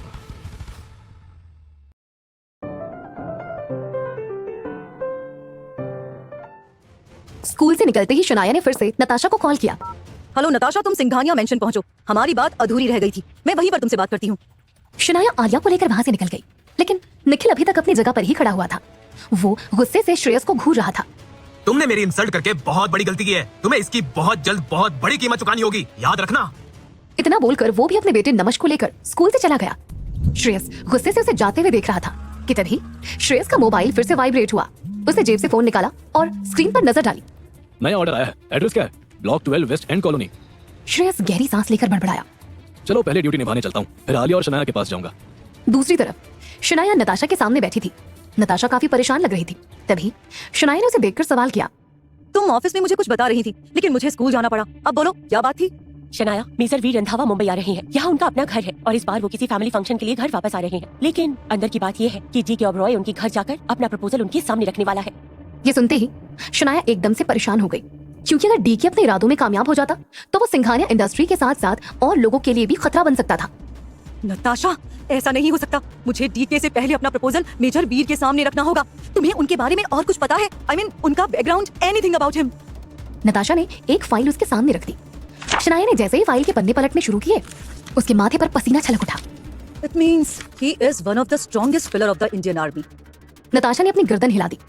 उनके बारे में एक बात बहुत फेमस है कि वो बहुत ज्यादा स्ट्रिक्ट और डिसिप्लिन है। 7 साल पहले आर्मी में कुछ ऐसा हुआ था जिसके बारे में कोई बात नहीं करता, और शायद मेजर वीर रंधावा भी उससे जुड़े हुए हैं। मैं बस इतनी ही इन्फॉर्मेशन निकाल पाई हूँ। ये सब कुछ सुनकर शनाया और ज्यादा परेशान हो गई। वो किसी भी कीमत पर अपना प्रपोजल एक्सेप्ट करवाना चाहती थी। शनाया ने अपनी उंगलियों को मोड़ना शुरू कर दिया। नहीं नहीं नताशा, हम लोग रिस्क नहीं ले सकते। अगर डीके ओबरॉय जीत गया तो सब कुछ खत्म हो जाएगा। मैं जीते जी मर जाऊंगी। मैं ऐसा नहीं होने दूंगी। आलिया बहुत देर से उन लोगों की बातें सुन रही थी। उन्हें उस बात का ध्यान ही नहीं रहा कि आलिया भी उनके साथ थी। शनाया के मुंह से मरने की बात सुनकर अचानक वो जोर से चिल्लाई और आकर शनाया से लिपट गई। नहीं मम्मा, आप ऐसे क्यों बोल रहे हो? आपको कुछ नहीं होगा। देखो मेरे पास तो मम्मा भी नहीं थी, फिर भगवान जी ने आपको मेरे पास भेजा। आप ऐसे मत बोलो प्लीज। आज के बाद मैं शैतानी नहीं करूंगी, किसी को नहीं मारूंगी, लेकिन आप हमेशा मेरे साथ रहना। शनाया ने प्यार से आलिया के माथे पर किस किया और उसे चुप करवाया। नहीं बच्चे, मैं कहीं नहीं जा रही हूँ। तुम नताशा आंटी के साथ जाओ और रेस्ट करो। शनाया ने आलिया को नताशा के साथ भेज दिया, लेकिन उसके दिल में तूफान उठा हुआ था। वहीं दूसरी तरफ श्रेयस ने ग्रोसरी का बैग संभाला और एक अजीब से घर के सामने जाकर रुक गया। घर के बाहर झाड़ियां बढ़ी हुई थी और लाइटें धीमे धीमे टिमटिमा रही थी। सारा माहौल उसे थोड़ा अजीब सा लगा। उसने दरवाजे की घंटी बजाई, लेकिन अंदर से कोई जवाब नहीं आया। श्रेयस ने दोबारा घंटी दबाई, लेकिन इस बार भी दरवाजा नहीं खुला। अब उसके चेहरे पर हल्की सी बेचैनी उभर आई थी। कमाल है, डिलीवरी मंगाने के बाद भी दरवाजा नहीं खोल रहे हैं। उसने एक बार और घंटी बजाई और इस बार दरवाजा खुल गया। अंदर से एक डरी सहमी सी औरत बाहर आई। उसका चेहरा झुका हुआ था और आंखों में साफ साफ डर झलक रहा था। उसने बिना कुछ कहे श्रेयस से सामान ले लिया और चुपचाप अंदर जाने लगी। तभी श्रेयस ने उसे पीछे से आवाज दी, मैम बिल। पर औरत ने बिना पीछे देखे दरवाजा बंद कर दिया। श्रेयस ने अजीब नजरों से घर की तरफ देखा और बिल वहीं दरवाजे के पास रखकर वापस मुड़ गया। कितनी अजीब औरत थी, सब ठीक तो है ना? श्रेयस बाइक पर सवार होकर वहां से निकल गया। वहीं आकाश अपने लैपटॉप पर काम कर रहा था कि उसे एक एनक्रिप्टेड मैसेज मिला। स्क्रीन पर कुछ सेकंड्स तक लोडिंग चली, फिर अचानक एक मैसेज ओपन हुआ। अफजल के आदमियों ने एक घर में सिविलियन को किडनैप कर लिया है। उसका चेहरा सख्त हो गया और उसने तुरंत अग्नि और व्योम को मैसेज भेजकर बुलाया। 10 मिनट बाद ही वो दोनों आकाश के सामने थे। क्या हुआ चीफ, आपकी चेहरे का रंग क्यों उड़ गया? अफजल के आदमियों ने एक घर में घुसकर कुछ लोगों को किडनैप कर लिया है। कौन सा इलाका? पता तो नहीं है, लेकिन कुछ सिग्नल्स वेस्ट एंड कॉलोनी से मिले हैं। अग्नि और व्योम ने बिना किसी को कुछ बताया अपनी यूनिट के कुछ सीक्रेट एजेंट्स को अलर्ट किया और खुद सबसे पहले वहां पहुंचने का फैसला किया। दोनों ने गाड़ी उठाई और चुपचाप उस घर की ओर निकल पड़े। जैसे ही वे वहां पहुंचे, सामने का मंजर देखकर दोनों दंग रह गए। घर का दरवाजा खुला हुआ था। अंदर हर तरफ खून और बारूद की गंध फैली हुई थी। पूरा घर जैसे किसी भयानक हादसे की गवाही दे रहा था। 3 आतंकवादी जमीन पर मरे पड़े थे। दीवारों पर गोलियों के निशान थे और फर्श पर खून के धब्बे दिख रहे थे। घर के कोने में एक परिवार डरा सहमा एक जगह सिमटा हुआ बैठा था। अग्नि और व्योम धीरे धीरे अंदर घुसे। अग्नि तुरंत दौड़कर उन लोगों के पास गई। हम आर्मी से हैं, आप डरिए मत और बताइए क्या हुआ था यहाँ? एक बूढ़ा आदमी कांपती आवाज में बोला, वो एक आदमी था, अकेला, उसका चेहरा ढका हुआ था, उसी ने इन सबको मारा। क्या अकेले? और वो कहाँ गया? वो आंधी की तरह आया और तूफान की तरह चला गया। किसी को कुछ समझ नहीं आया। उसने हमसे कुछ बात नहीं की। वो तो बस गोलियां चला रहा था और आतंकवादी एक के बाद एक गिरते गए। आखिर कौन था वो? थोड़ी देर में पुलिस और एजेंसी की टीम वहां पहुंच गई। सबूत इकट्ठे किए गए, कैमरे, मोबाइल्स, हथियार, सब कुछ चेक किया गया, लेकिन उन्हें उस आदमी की कोई पहचान नहीं मिली थी। आकाश उन दोनों के साथ कनेक्टेड था। कोई फिंगरप्रिंट मिला? नहीं, उसने सब कुछ बहुत प्रोफेशनल तरीके से किया है। हमारे सिस्टम में ऐसा कोई एजेंट भी नहीं है जो अकेले ऐसा ऑपरेशन कर सके। तब ये किसी आउटसाइड एजेंसी का काम लग रहा है, या फिर कोई ऐसा एजेंट जो छिपकर सब कुछ करना चाहता है। दूसरी तरफ शनाया परेशान होकर लगातार अपने लैपटॉप में कुछ टाइप कर रही थी और साथ ही साथ वो बड़बड़ाई जा रही थी। नहीं, ये परफेक्ट नहीं है। मुझे कुछ तो ऐसा करना होगा जो उस डीके से अच्छा हो। मैं रिस्क नहीं ले सकती। अगर उसने मेजर वीर को इम्प्रेस कर लिया तो सब खत्म हो जाएगा। मुझे कुछ तो करना होगा। शनाया फिर से अपनी उंगलियां लैपटॉप पर चलाने लगी। बहुत देर से वो एक जगह अटकी हुई थी, लेकिन आगे नहीं बढ़ पा रही थी। ओह गॉड, मैं इसे फाइनल क्यों नहीं कर पा रही हूँ? समझ में नहीं आ रहा कि गलती कहाँ हो रही है। शनाया ने परेशान होकर अपना सिर पकड़ लिया। मैं क्या करूँ? तभी एक हाथ आया और उसने शनाया के लैपटॉप पर एक की प्रेस की और तभी शनाया के कानों में एक गहरी आवाज पड़ी। हो गया, इतने से काम के लिए परेशान होने की क्या जरूरत थी? शनाया ने झटके से अपनी गर्दन घुमाई। उसके ठीक पीछे श्रेयस खड़ा था, हल्का सा झुका हुआ, इतना करीब कि शनाया के होंठ अनजाने में उसके होंठों से टकरा गए। एक पल में ही दोनों के शरीर में जैसे एक हलचल सी दौड़ गई। शनाया सब कुछ भूलकर बस श्रेयस की गहरी आंखों में देखती रह गई। वहीं श्रेयस भी उसकी नजरों में खोया खड़ा था, लेकिन अगले ही पल श्रेयस ने खुद को संभाला और थोड़ा पीछे हट गया। वो आई एम सॉरी।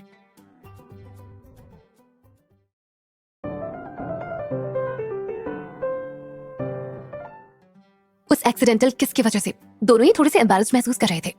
वो आई एम सॉरी। लेकिन न जाने क्यों श्रेयस को वो किस बहुत अच्छी लगी थी। श्रेयस की नजरें शनाया से हटने का नाम ही नहीं ले रही थी। वो गहरी इंटेंसिटी के साथ उसे देख रहा था।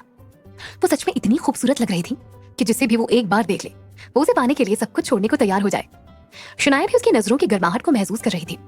उसने जल्दी से लैपटॉप बंद किया और एक झटके से खड़ी हो गई। हाँ, वो मुझे कुछ प्रिपरेशन करनी है, बाद में बात करते हैं। इतना बोलते ही शनाया जल्दबाजी में अंदर चली गई और तभी श्रेयस के चेहरे पर स्माइल आ गई। सेकंड एक्सीडेंटल किस, नॉट बैड। लेकिन अगले ही पल उसके चेहरे से स्माइल गायब हो गई। नहीं, अभी मैं इन सब चीजों में नहीं उलझ सकता। वैसे भी शनाया के लिए ये शादी सिर्फ नाम की है। तभी श्रेयस को आलिया का ध्यान आया और वो उसके कमरे की तरफ चल दिया। पता नहीं आलिया के मन पर आज के इंसिडेंट का क्या इफेक्ट हुआ होगा। मुझे उसे समझाना होगा। वैसे तो बहुत समझदार है, फिर भी मैं एक बार उससे बात कर लेता हूँ। उधर नताशा आलिया को जूस पिलाने की कोशिश कर रही थी। आलिया बेटा, थोड़ा सा पी लो। देखो तुम्हारी मम्मी ने कहा है ना, तुम्हें आराम करना है। मैं मम्मा से नाराज हूँ। वो हमेशा परेशान रहती है। मैं उन्हें खुश देखना चाहती हूँ। नताशा की आंखें भर आई। उस मासूम बच्चे की बात ही उसके दिल को छू गई। उसने आलिया को कसकर सीने से लगा लिया। तुम्हारी मम्मा बहुत स्ट्रांग है, देखना बेटा, वो सब कुछ संभाल लेंगी। दरवाजे पर खड़ा श्रेयस आलिया की सारी बातें सुन रहा था। उसके चेहरे पर एक हल्की सी मुस्कुराहट आ गई। लगता है अब मुझे आलिया की इतनी फिक्र करने की जरूरत नहीं है। उसे संभालने वाले और भी लोग हैं, स्पेशली शनाया। भले ही वो आलिया के साथ नहीं है, लेकिन उसने आलिया को अकेला भी नहीं छोड़ा। श्रेयस चुपचाप वहां से वापस लिविंग रूम में आ गया, क्योंकि नताशा ने आलिया को अच्छे से समझा दिया था और अब वो सो रही थी। सिंघानिया मेंशन से दूर एक आलीशान ऑफिस में डीके ओबेरॉय अपनी चेयर पर बैठा किसी के साथ वीडियो कॉल पर बात कर रहा था। मैंने सब सेट कर दिया है। मेजर वीर रंधावा को इम्प्रेस करने का ये सही मौका है। अगर ये डील फाइनल हो गई तो सिंघानिया इंडस्ट्री मेरे कदमों में होगी। ये कहकर वो जोर से हंस पड़ा। उसकी आंख में जीत की चमक साफ झलक रही थी। सामने खड़े आदमी का चेहरा पूरी तरह ढका हुआ था, सिर्फ उसकी आंखें दिख रही थी जो बेहद खौफनाक लग रही थी। अचानक उस आदमी ने अपनी खतरनाक और गहरी आवाज में पूछा, सिंघानिया इंडस्ट्री से मेरा कोई मतलब नहीं है, मेरा मकसद कुछ और है, उसे कभी मत भूलना, वरना मैं अपने हाथ पीछे खींच लूंगा और मेरी मदद के बिना तुम कुछ नहीं कर सकते।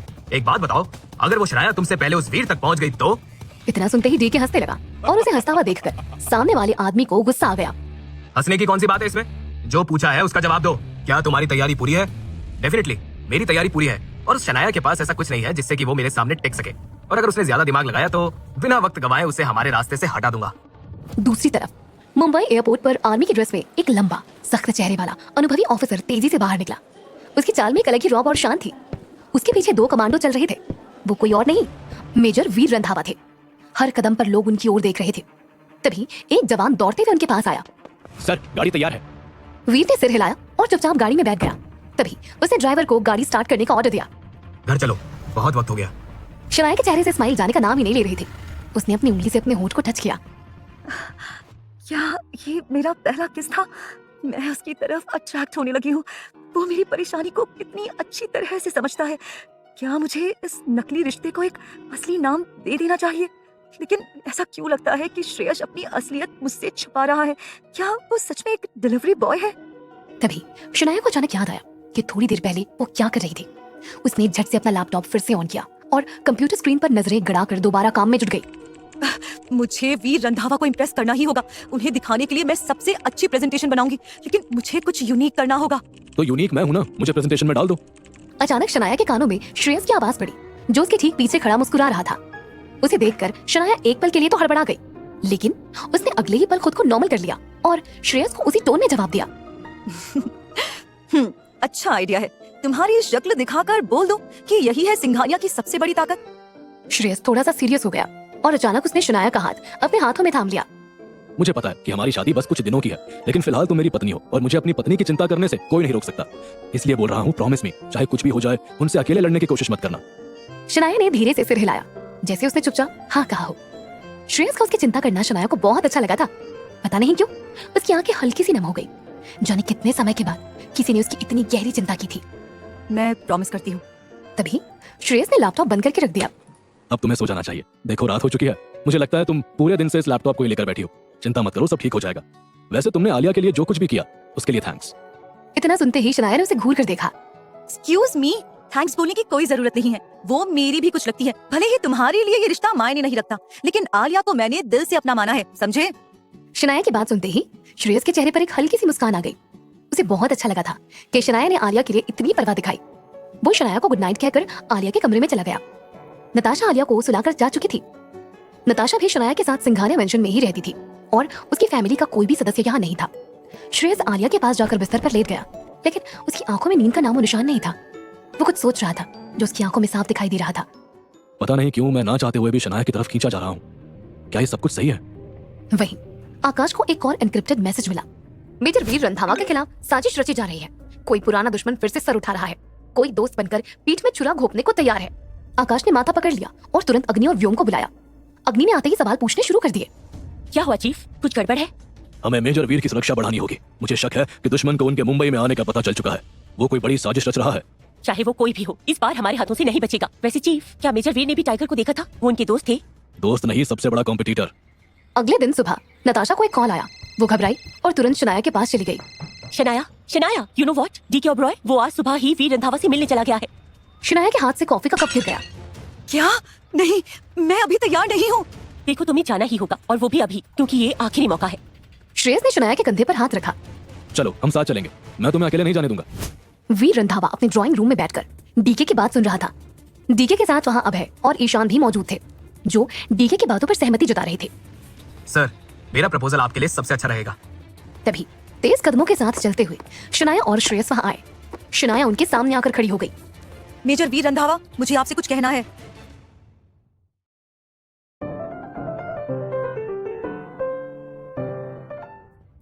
मेजर वीर रंधावा, मुझे आपसे कुछ कहना है।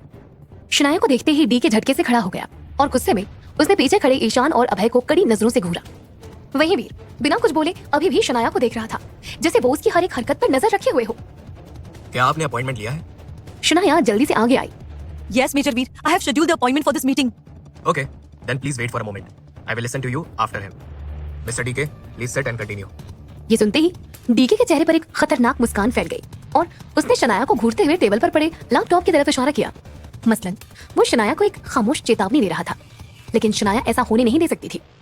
Major Veer, please I request you, मेरा प्रपोजल पहले देख लीजिए। आई प्रॉमिस, इसे देखने के बाद आप रिजेक्ट नहीं करेंगे। इतना सुनते ही डीके गुस्से से चिल्लाया। How dare you, Shanaya? मैं पहले आया था और मैंने प्रेजेंटेशन स्टार्ट भी कर दी थी, तो तुम अपना प्रपोजल कैसे दिखा सकती हो? डीके का यूं एक लड़की पर चिल्लाना मेजर वीर को बिल्कुल भी पसंद नहीं आया। उन्होंने गहरी नजरों से शनाया को देखा और फिर अपनी गर्दन डीके की तरफ घुमा दी। मिस्टर डीके, आपको पता होना चाहिए कि एक लड़की के साथ कैसे बिहेव किया जाता है। वैसे भी मैं आपके प्रपोजल का कॉन्सेप्ट सुन चुका हूँ, एंड आई थिंक अब मिस शनाया को भी एक मौका मिलना चाहिए। वीर की बात सुनकर शनाया और श्रेयस के चेहरे पर स्माइल आ गई, लेकिन डीके, अभय और ईशान परेशान हो गए। वहीं ईशान को वहां देखकर श्रेयस भी हैरान था और उसे गुस्सा भी आ रहा था। ये ईशान यहाँ क्या कर रहा है? क्या इसे पता नहीं है कि डीके ओबरॉय कितना घटिया आदमी है? जहां ये लोग प्रपोजल के लिए परेशान थे, वहीं दूसरी तरफ निखिल अपनी इंसल्ट को नहीं भुला पा रहा था। उसने गुस्से से अपने दांत पीस लिए। श्रेयस, तुम्हें क्या लगता है कि मेरा वजूद सिर्फ सिंघानिया इंडस्ट्री से है? बिल्कुल नहीं। अब मैं तुम्हें बताऊंगा कि मेरी इंसल्ट करके तुमने कितनी बड़ी गलती की है। उसने अपना फोन निकालकर एक नंबर मिला दिया। हेलो भाई, आज एक आदमी ने मेरे ऊपर हाथ उठाया और मेरी इंसल्ट भी की है। आप जल्दी से मेरे घर आ जाओ, मैं आपको सारी बातें बताता हूँ। मुझे उस आदमी से बदला लेना है। फोन कटने के बाद थोड़ी देर बाद निखिल के घर के सामने एक गाड़ी आकर रुकी। उसमें कई गुंडे सवार थे और सभी के पास हथियार थे। उन सभी के बीच एक आदमी गुस्से से कदम उठाते हुए आ रहा था। उसे देखकर निखिल तुरंत उसके पास दौड़ पड़ा। बल्लू भाई, आप आ गए? तभी बल्लू भाई ने गुस्से में उससे सवाल किया। किसने मारा तुम्हें? नाम बोलो। श्रेयस। ये सुनते ही बल्लू भाई थोड़ा सा हड़बड़ा गया। दूसरी तरफ मेजर वीर ने शनाया को बैठने का इशारा किया। आप बैठ जाइए मिस शनाया। मेजर वीर के बात करने का अंदाज और व्यवहार शनाया के साथ साथ श्रेयस को भी बहुत अच्छा लग रहा था। तो बताइए, क्या कहना चाहती हैं आप? इतना कहने के बाद वीर ने अपनी रिस्ट वॉच की ओर देखा और शनाया से कहा, एंड प्लीज थोड़ा जल्दी कीजिए, मेरे पास सिर्फ 10 मिनट है, उसके बाद मुझे जाना होगा। शनाया ने जल्दी से अपना पर्स खोला और एक पेन ड्राइव वीर के सामने बढ़ा दी। ये लीजिए सर, इसमें मेरा पूरा प्रपोजल है। मैंने 7 सालों की मेहनत के बाद इसे तैयार किया है। मैं आर्मी की बहुत इज्जत करती हूँ और अपने देश के लिए कम कीमत में अच्छे ड्रोन सप्लाई करना ही मेरा उद्देश्य है। ये सुनकर सभी लोग चौंक गए। वहीं डीके और अभय और ज्यादा परेशान हो गए। डीके गुस्से में बड़बड़ाने लगा। तो यह है शनाया का मास्टर प्लान। ये कम कीमत पर आर्मी को ड्रोन सप्लाई करना चाहती है, लेकिन क्यों? इससे तो शनाया को कोई फायदा भी नहीं होगा। फिर ये ऐसा क्यों कर रही है? मेजर वीर को भी इस बात की हैरानी हो रही थी कि शनाया कम कीमत पर ड्रोन्स क्यों सप्लाई करना चाहती थी। मिस सिंघानिया, आप एक बिजनेस वुमेन है। जहाँ तक मुझे पता है, बिजनेस करने वाले लोग अपना नुकसान कभी नहीं करते। तो आप अपना नुकसान क्यों कराना चाहती हैं? सर, आप लोग इंडियन आर्मी हैं। अगर आप हैं तो पूरा देश सेफ है। प्रॉफिट का क्या है, वो मैं दूसरी जगह से भी कमा सकती हूँ। वैसे भी सिंघानिया इंडस्ट्री बहुत बड़ी है, उसकी दूसरी ब्रांचेस भी हैं। लेकिन मैं आर्मी को हाई क्वालिटी के एडवांस ड्रोन्स कम प्राइस में अवेलेबल करवाना चाहती हूँ। शनाया की इतनी अच्छी सोच देखकर श्रेयस भी खुश हो गया। वहीं मेजर वीर तो हद से ज्यादा खुश थे। ठीक है, मैं एक बार आपकी प्रेजेंटेशन देख लेता हूँ, लेकिन इसका मतलब ये बिल्कुल भी नहीं है कि अगर आप कम प्राइस में मुझे ड्रोन्स देने को तैयार है तो मैं आपका ही प्रोजेक्ट अप्रूव करूंगा। जो बेस्ट होगा प्रोजेक्ट उसे मिलेगा। ये सुनते ही शनाया खुश हो गई। उसे ऐसा लग रहा था जैसे वो अपनी मंजिल के बहुत करीब थी। लेकिन तभी डीके थोड़ा सा आगे बढ़कर मेजर वीर के पास खड़ा हो गया। सर, एक बार सोच कर देखिए, अगर मिस सिंघानिया कीमत कम कर रही है तो क्वालिटी में भी जरूर समझौता करेंगी। आप हमारे देश की आर्मी के लिए इस तरह का रिस्क नहीं ले सकते। इतना सुनते ही मेजर वीर ने उसे घूर कर देखा और डीके 2 कदम पीछे हो गया। मुझे क्या करना है और क्या नहीं, वो आपसे सीखने की जरूरत नहीं है मुझे, मिस्टर ओबरॉय। मेजर वीर की गुस्से भरी आवाज सुनते ही डीके चुप हो गया और उस जगह पर सन्नाटा छा गया। वीर ने पेन ड्राइव उठाकर अपने लैपटॉप में लगा दी, लेकिन जैसे ही पेन ड्राइव लगी, अलार्म बजने लगा और लैपटॉप की स्क्रीन लाल हो गई। स्क्रीन पर एक नोटिफिकेशन दिखाई देने लगा, जिसे देखकर डीके चिल्ला पड़ा। ये क्या लिखा है? Virus detected, system attack. Sir, आपके सिस्टम को हैक करने की कोशिश की जा रही है। मैंने आपसे पहले ही कहा था कि मिस सिंघानिया पर भरोसा मत कीजिए। देखा आपने उन्होंने क्या किया? ये सब देखकर मेजर वीर चौंक गए। जवान इधर उधर दौड़ने लगे। सभी कंप्यूटर हैक हो चुके थे और पूरे सिस्टम में अफरा तफरी मच गई। उसी पल वहां इमरजेंसी मोड एक्टिवेट हो गया। ये आपने क्या किया मिस शनाया? मेरे लैपटॉप से देश के डिफेंस के कई महत्वपूर्ण प्रोग्राम जुड़े हुए हैं। आपने देश की सुरक्षा के साथ खिलवाड़ किया है। नहीं सर, मुझे नहीं पता उसमें वायरस कैसे आया। मैंने इसे बहुत बार चेक किया था। मिस सिंघानिया को तुरंत अरेस्ट करो। 2 जवान तुरंत आगे बढ़े और उन्होंने शनाया को पकड़ लिया। वहीं कोने में खड़े अभय, ईशान और डीके शनाया की हालत देखकर मुस्कुराने लगे। अब देखो कैसे सब कुछ हमारे हिसाब से हो रहा है। मेजर वीर अब शनाया पर कभी भरोसा नहीं करेंगे। अब बस एक चिंगारी और चाहिए और सब खत्म हो जाएगा। वे तीनों मेजर वीर के पास पहुंचे और उसे भड़काने लगे। सर, हमने आपको पहले भी वार्निंग दी थी कि मिस शनाया पर भरोसा करना खतरनाक है। देश के डिफेंस सिस्टम में वायरस? मतलब कोई मामूली बात नहीं है सर। मेजर वीर का चेहरा गुस्से से तमतमा उठा। उसने एक बार फिर शनाया की ओर देखा, जिसकी आंखों में हल्की सी नमी तैर रही थी। वो बेहद घबरा गई थी और कुछ कहने की स्थिति में नहीं थी। आपने ये बिल्कुल भी अच्छा नहीं किया मिस सिंघानिया। आपकी बातें सुनकर मुझे लगा था कि आप देश का भला चाहती हैं, लेकिन आपने मुझे धोखा दिया। क्या आप जानती हैं कि आपके इस एक कदम से देश की सुरक्षा खतरे में पड़ सकती है? आपको इतनी सख्त सजा मिलेगी, कानून और फौज दोनों आपसे जवाब मांगेंगे। सर प्लीज मेरी बात सुनिए, मैंने ये सब नहीं किया। लेकिन मेजर वीर परेशान थे और लगातार वायरस को डीएक्टिवेट करने की कोशिश कर रहे थे, पर वो कुछ भी कर नहीं पा रहे थे। झुंझलाकर उन्होंने गुस्से में टेबल पर जोर से मुक्का मारा। डैम! अगर अगले 5 मिनट में ये वायरस डीएक्टिवेट नहीं हुआ तो हमारी कई सारी सीक्रेट फाइल्स पूरी तरह से करप्ट हो जाएगी। फिर ना तो उन्हें रिकवर किया जा सकेगा और ना ही उनका मिसयूज रोका जा सकेगा। मिस सिंघानिया, अब आप हमारी कस्टडी में रहेंगी। आपको बताना होगा कि ये सब आपने किसके कहने पर किया है। तभी मेजर वीर ने अपने जवानों की तरफ देखा। जवान, ले जाओ मिस सिंघानिया को। इस वायरस से निपटने के बाद मैं इनसे बात करूंगा। मेजर वीर प्लीज मेरा भरोसा कीजिए, मैं सच में अपने देश का भला चाहती हूँ। मैं खुद आर्मी बैकग्राउंड से हूँ। मैं कर्नल बलजीत सिंघानिया की बेटी हूँ, जिन्होंने इस देश के लिए अपनी जान दी थी। ये सुनते ही मेजर वीर के साथ साथ श्रेयस भी चौंक गया।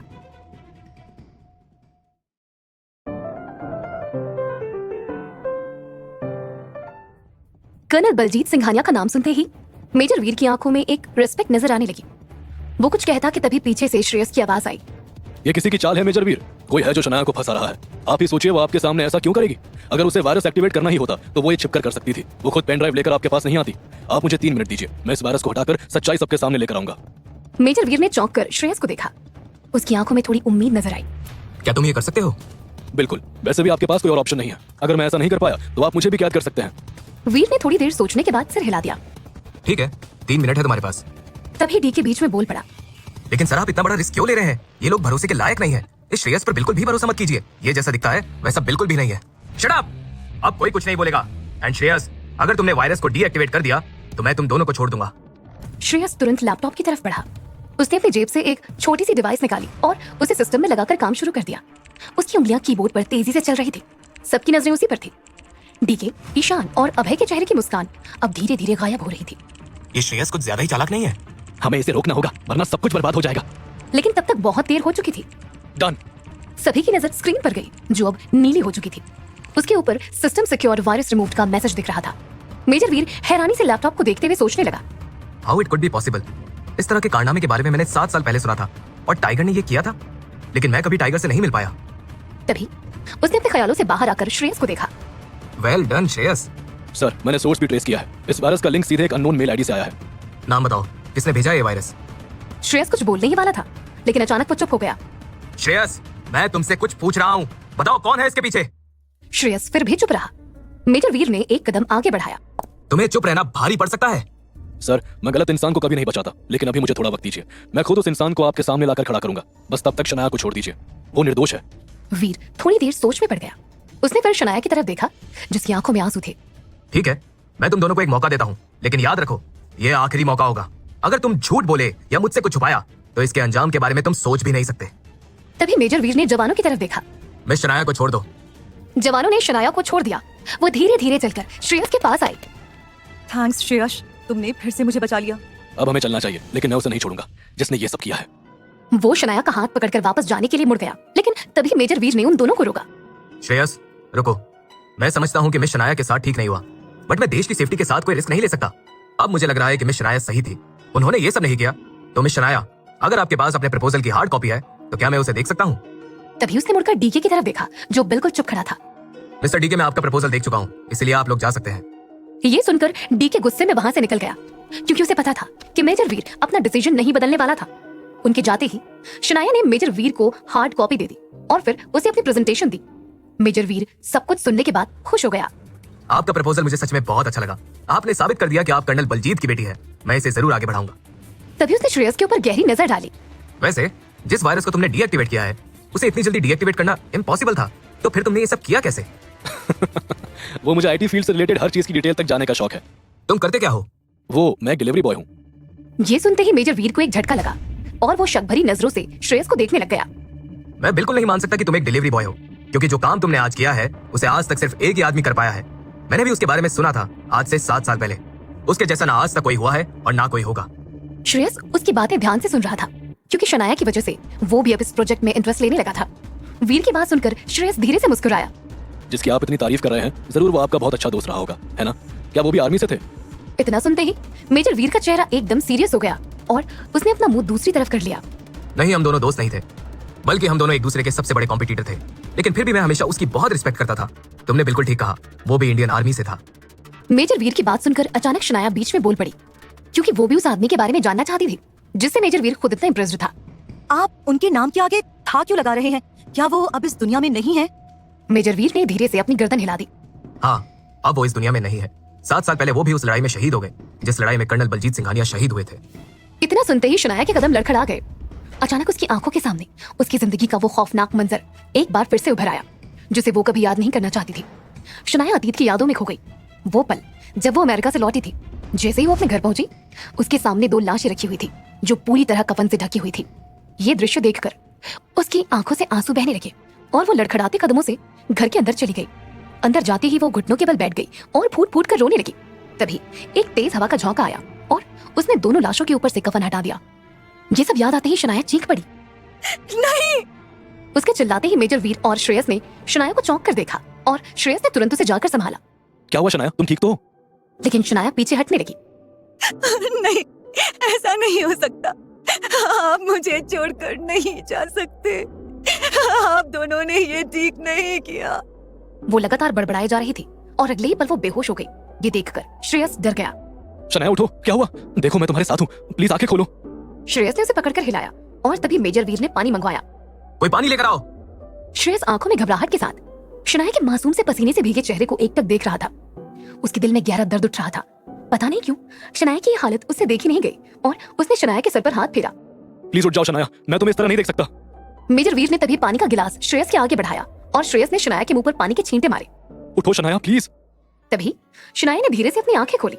श्रेयस को अपने सामने देखकर उसने तुरंत उसे कसकर गले लगा लिया और शनाया की आंखों से आंसू बहने लगे।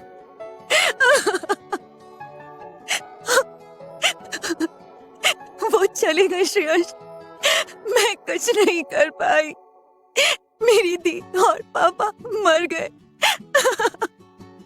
लेकिन मैं उन्हें नहीं बचा पाई। मैं बहुत बुरी हूँ।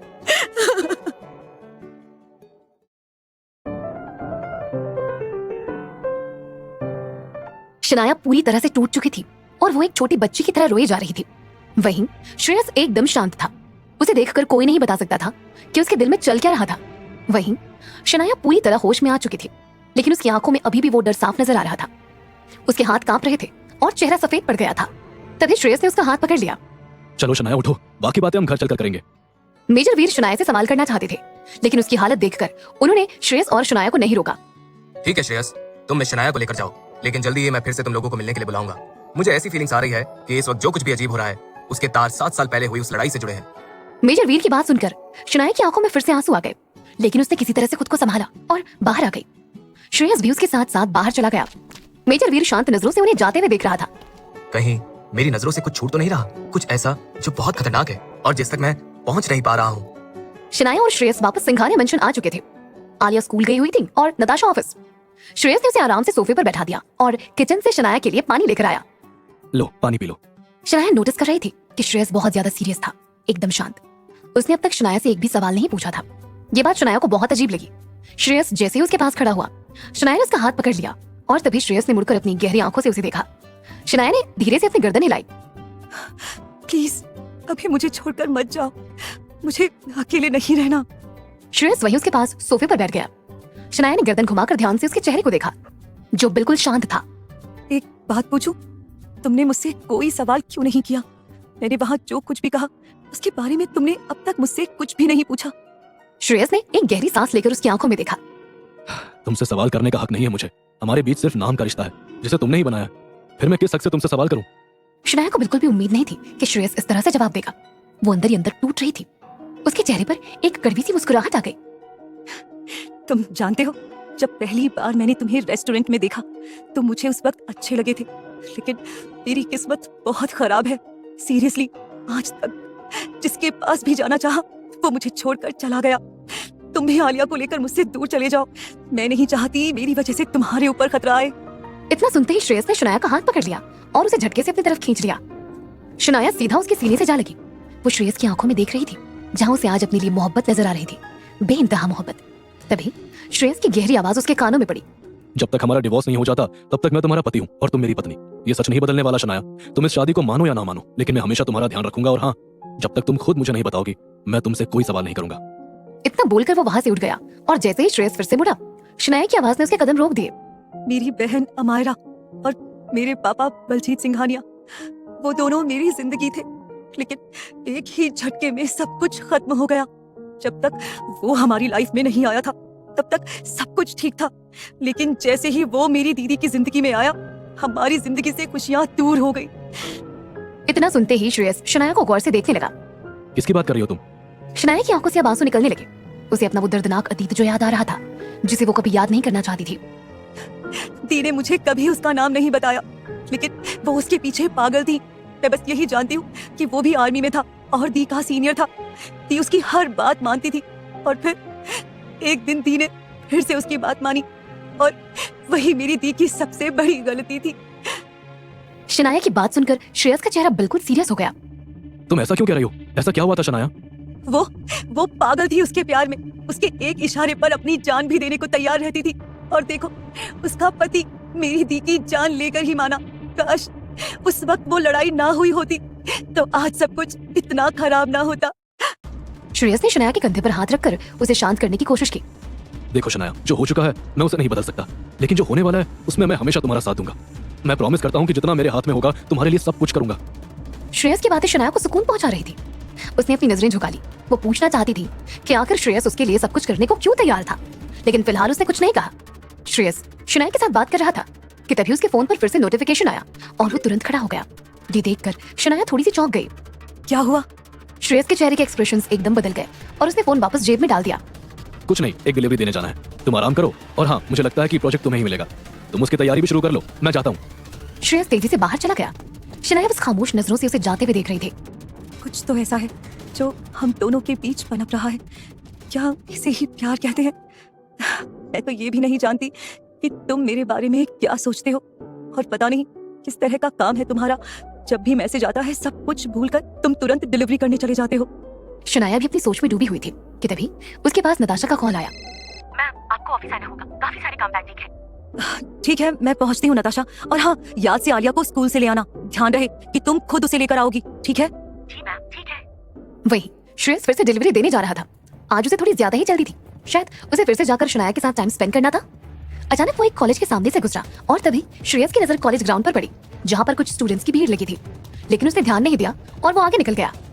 उधर दूसरी तरफ श्रेयस का नाम सुनकर बल्लू भाई के होश उड़ गए थे और उसने निखिल को गुस्से से देखा। क्या कहा तूने श्रेयस? दिमाग खराब हो गया तेरा? वो मेरा बॉस है, उससे दूर है, समझा?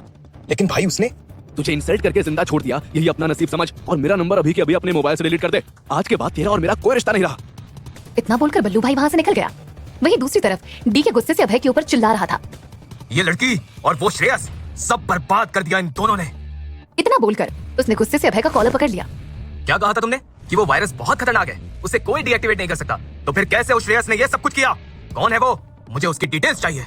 वो शनाया ने उसी के साथ शादी की है, लेकिन उसने सिर्फ नाम के लिए श्रेयस से शादी की है। वो एक डिलीवरी बॉय है। डीके ने इतना सुनते ही गुस्से में अभय के मुंह पर जोरदार पंच मार दिया, जिससे कि उसके मुंह से खून आने लगा। बेवकूफ समझा है मुझे? एक मामूली सा डिलीवरी बॉय हैकिंग एक्सपर्ट कैसे हो सकता है? देखा तुमने, उसने इतने खतरनाक वायरस को 2 मिनट में डीएक्टिवेट कर दिया। उसका जरूर कोई छिपा हुआ बैकग्राउंड है, पता लगाओ आखिर वो चीज क्या है। वहीं अंधेरी ईस्ट के पुलिस स्टेशन में लगातार फोन बज रहा था। तभी हवलदार ने फोन उठाया। हेलो, अंधेरी ईस्ट पुलिस स्टेशन। उसके फोन उठाते ही दूसरी तरफ से एक लड़की की घबराई हुई सी आवाज आई। सर प्लीज मेरे दोस्त को बचा लो, वो लोग उसे मार डालेंगे। हवलदार कुछ समझ पाता कि अगले ही पल उसके कानों में एक लड़की के चीखने की आवाज पड़ी। मेघा!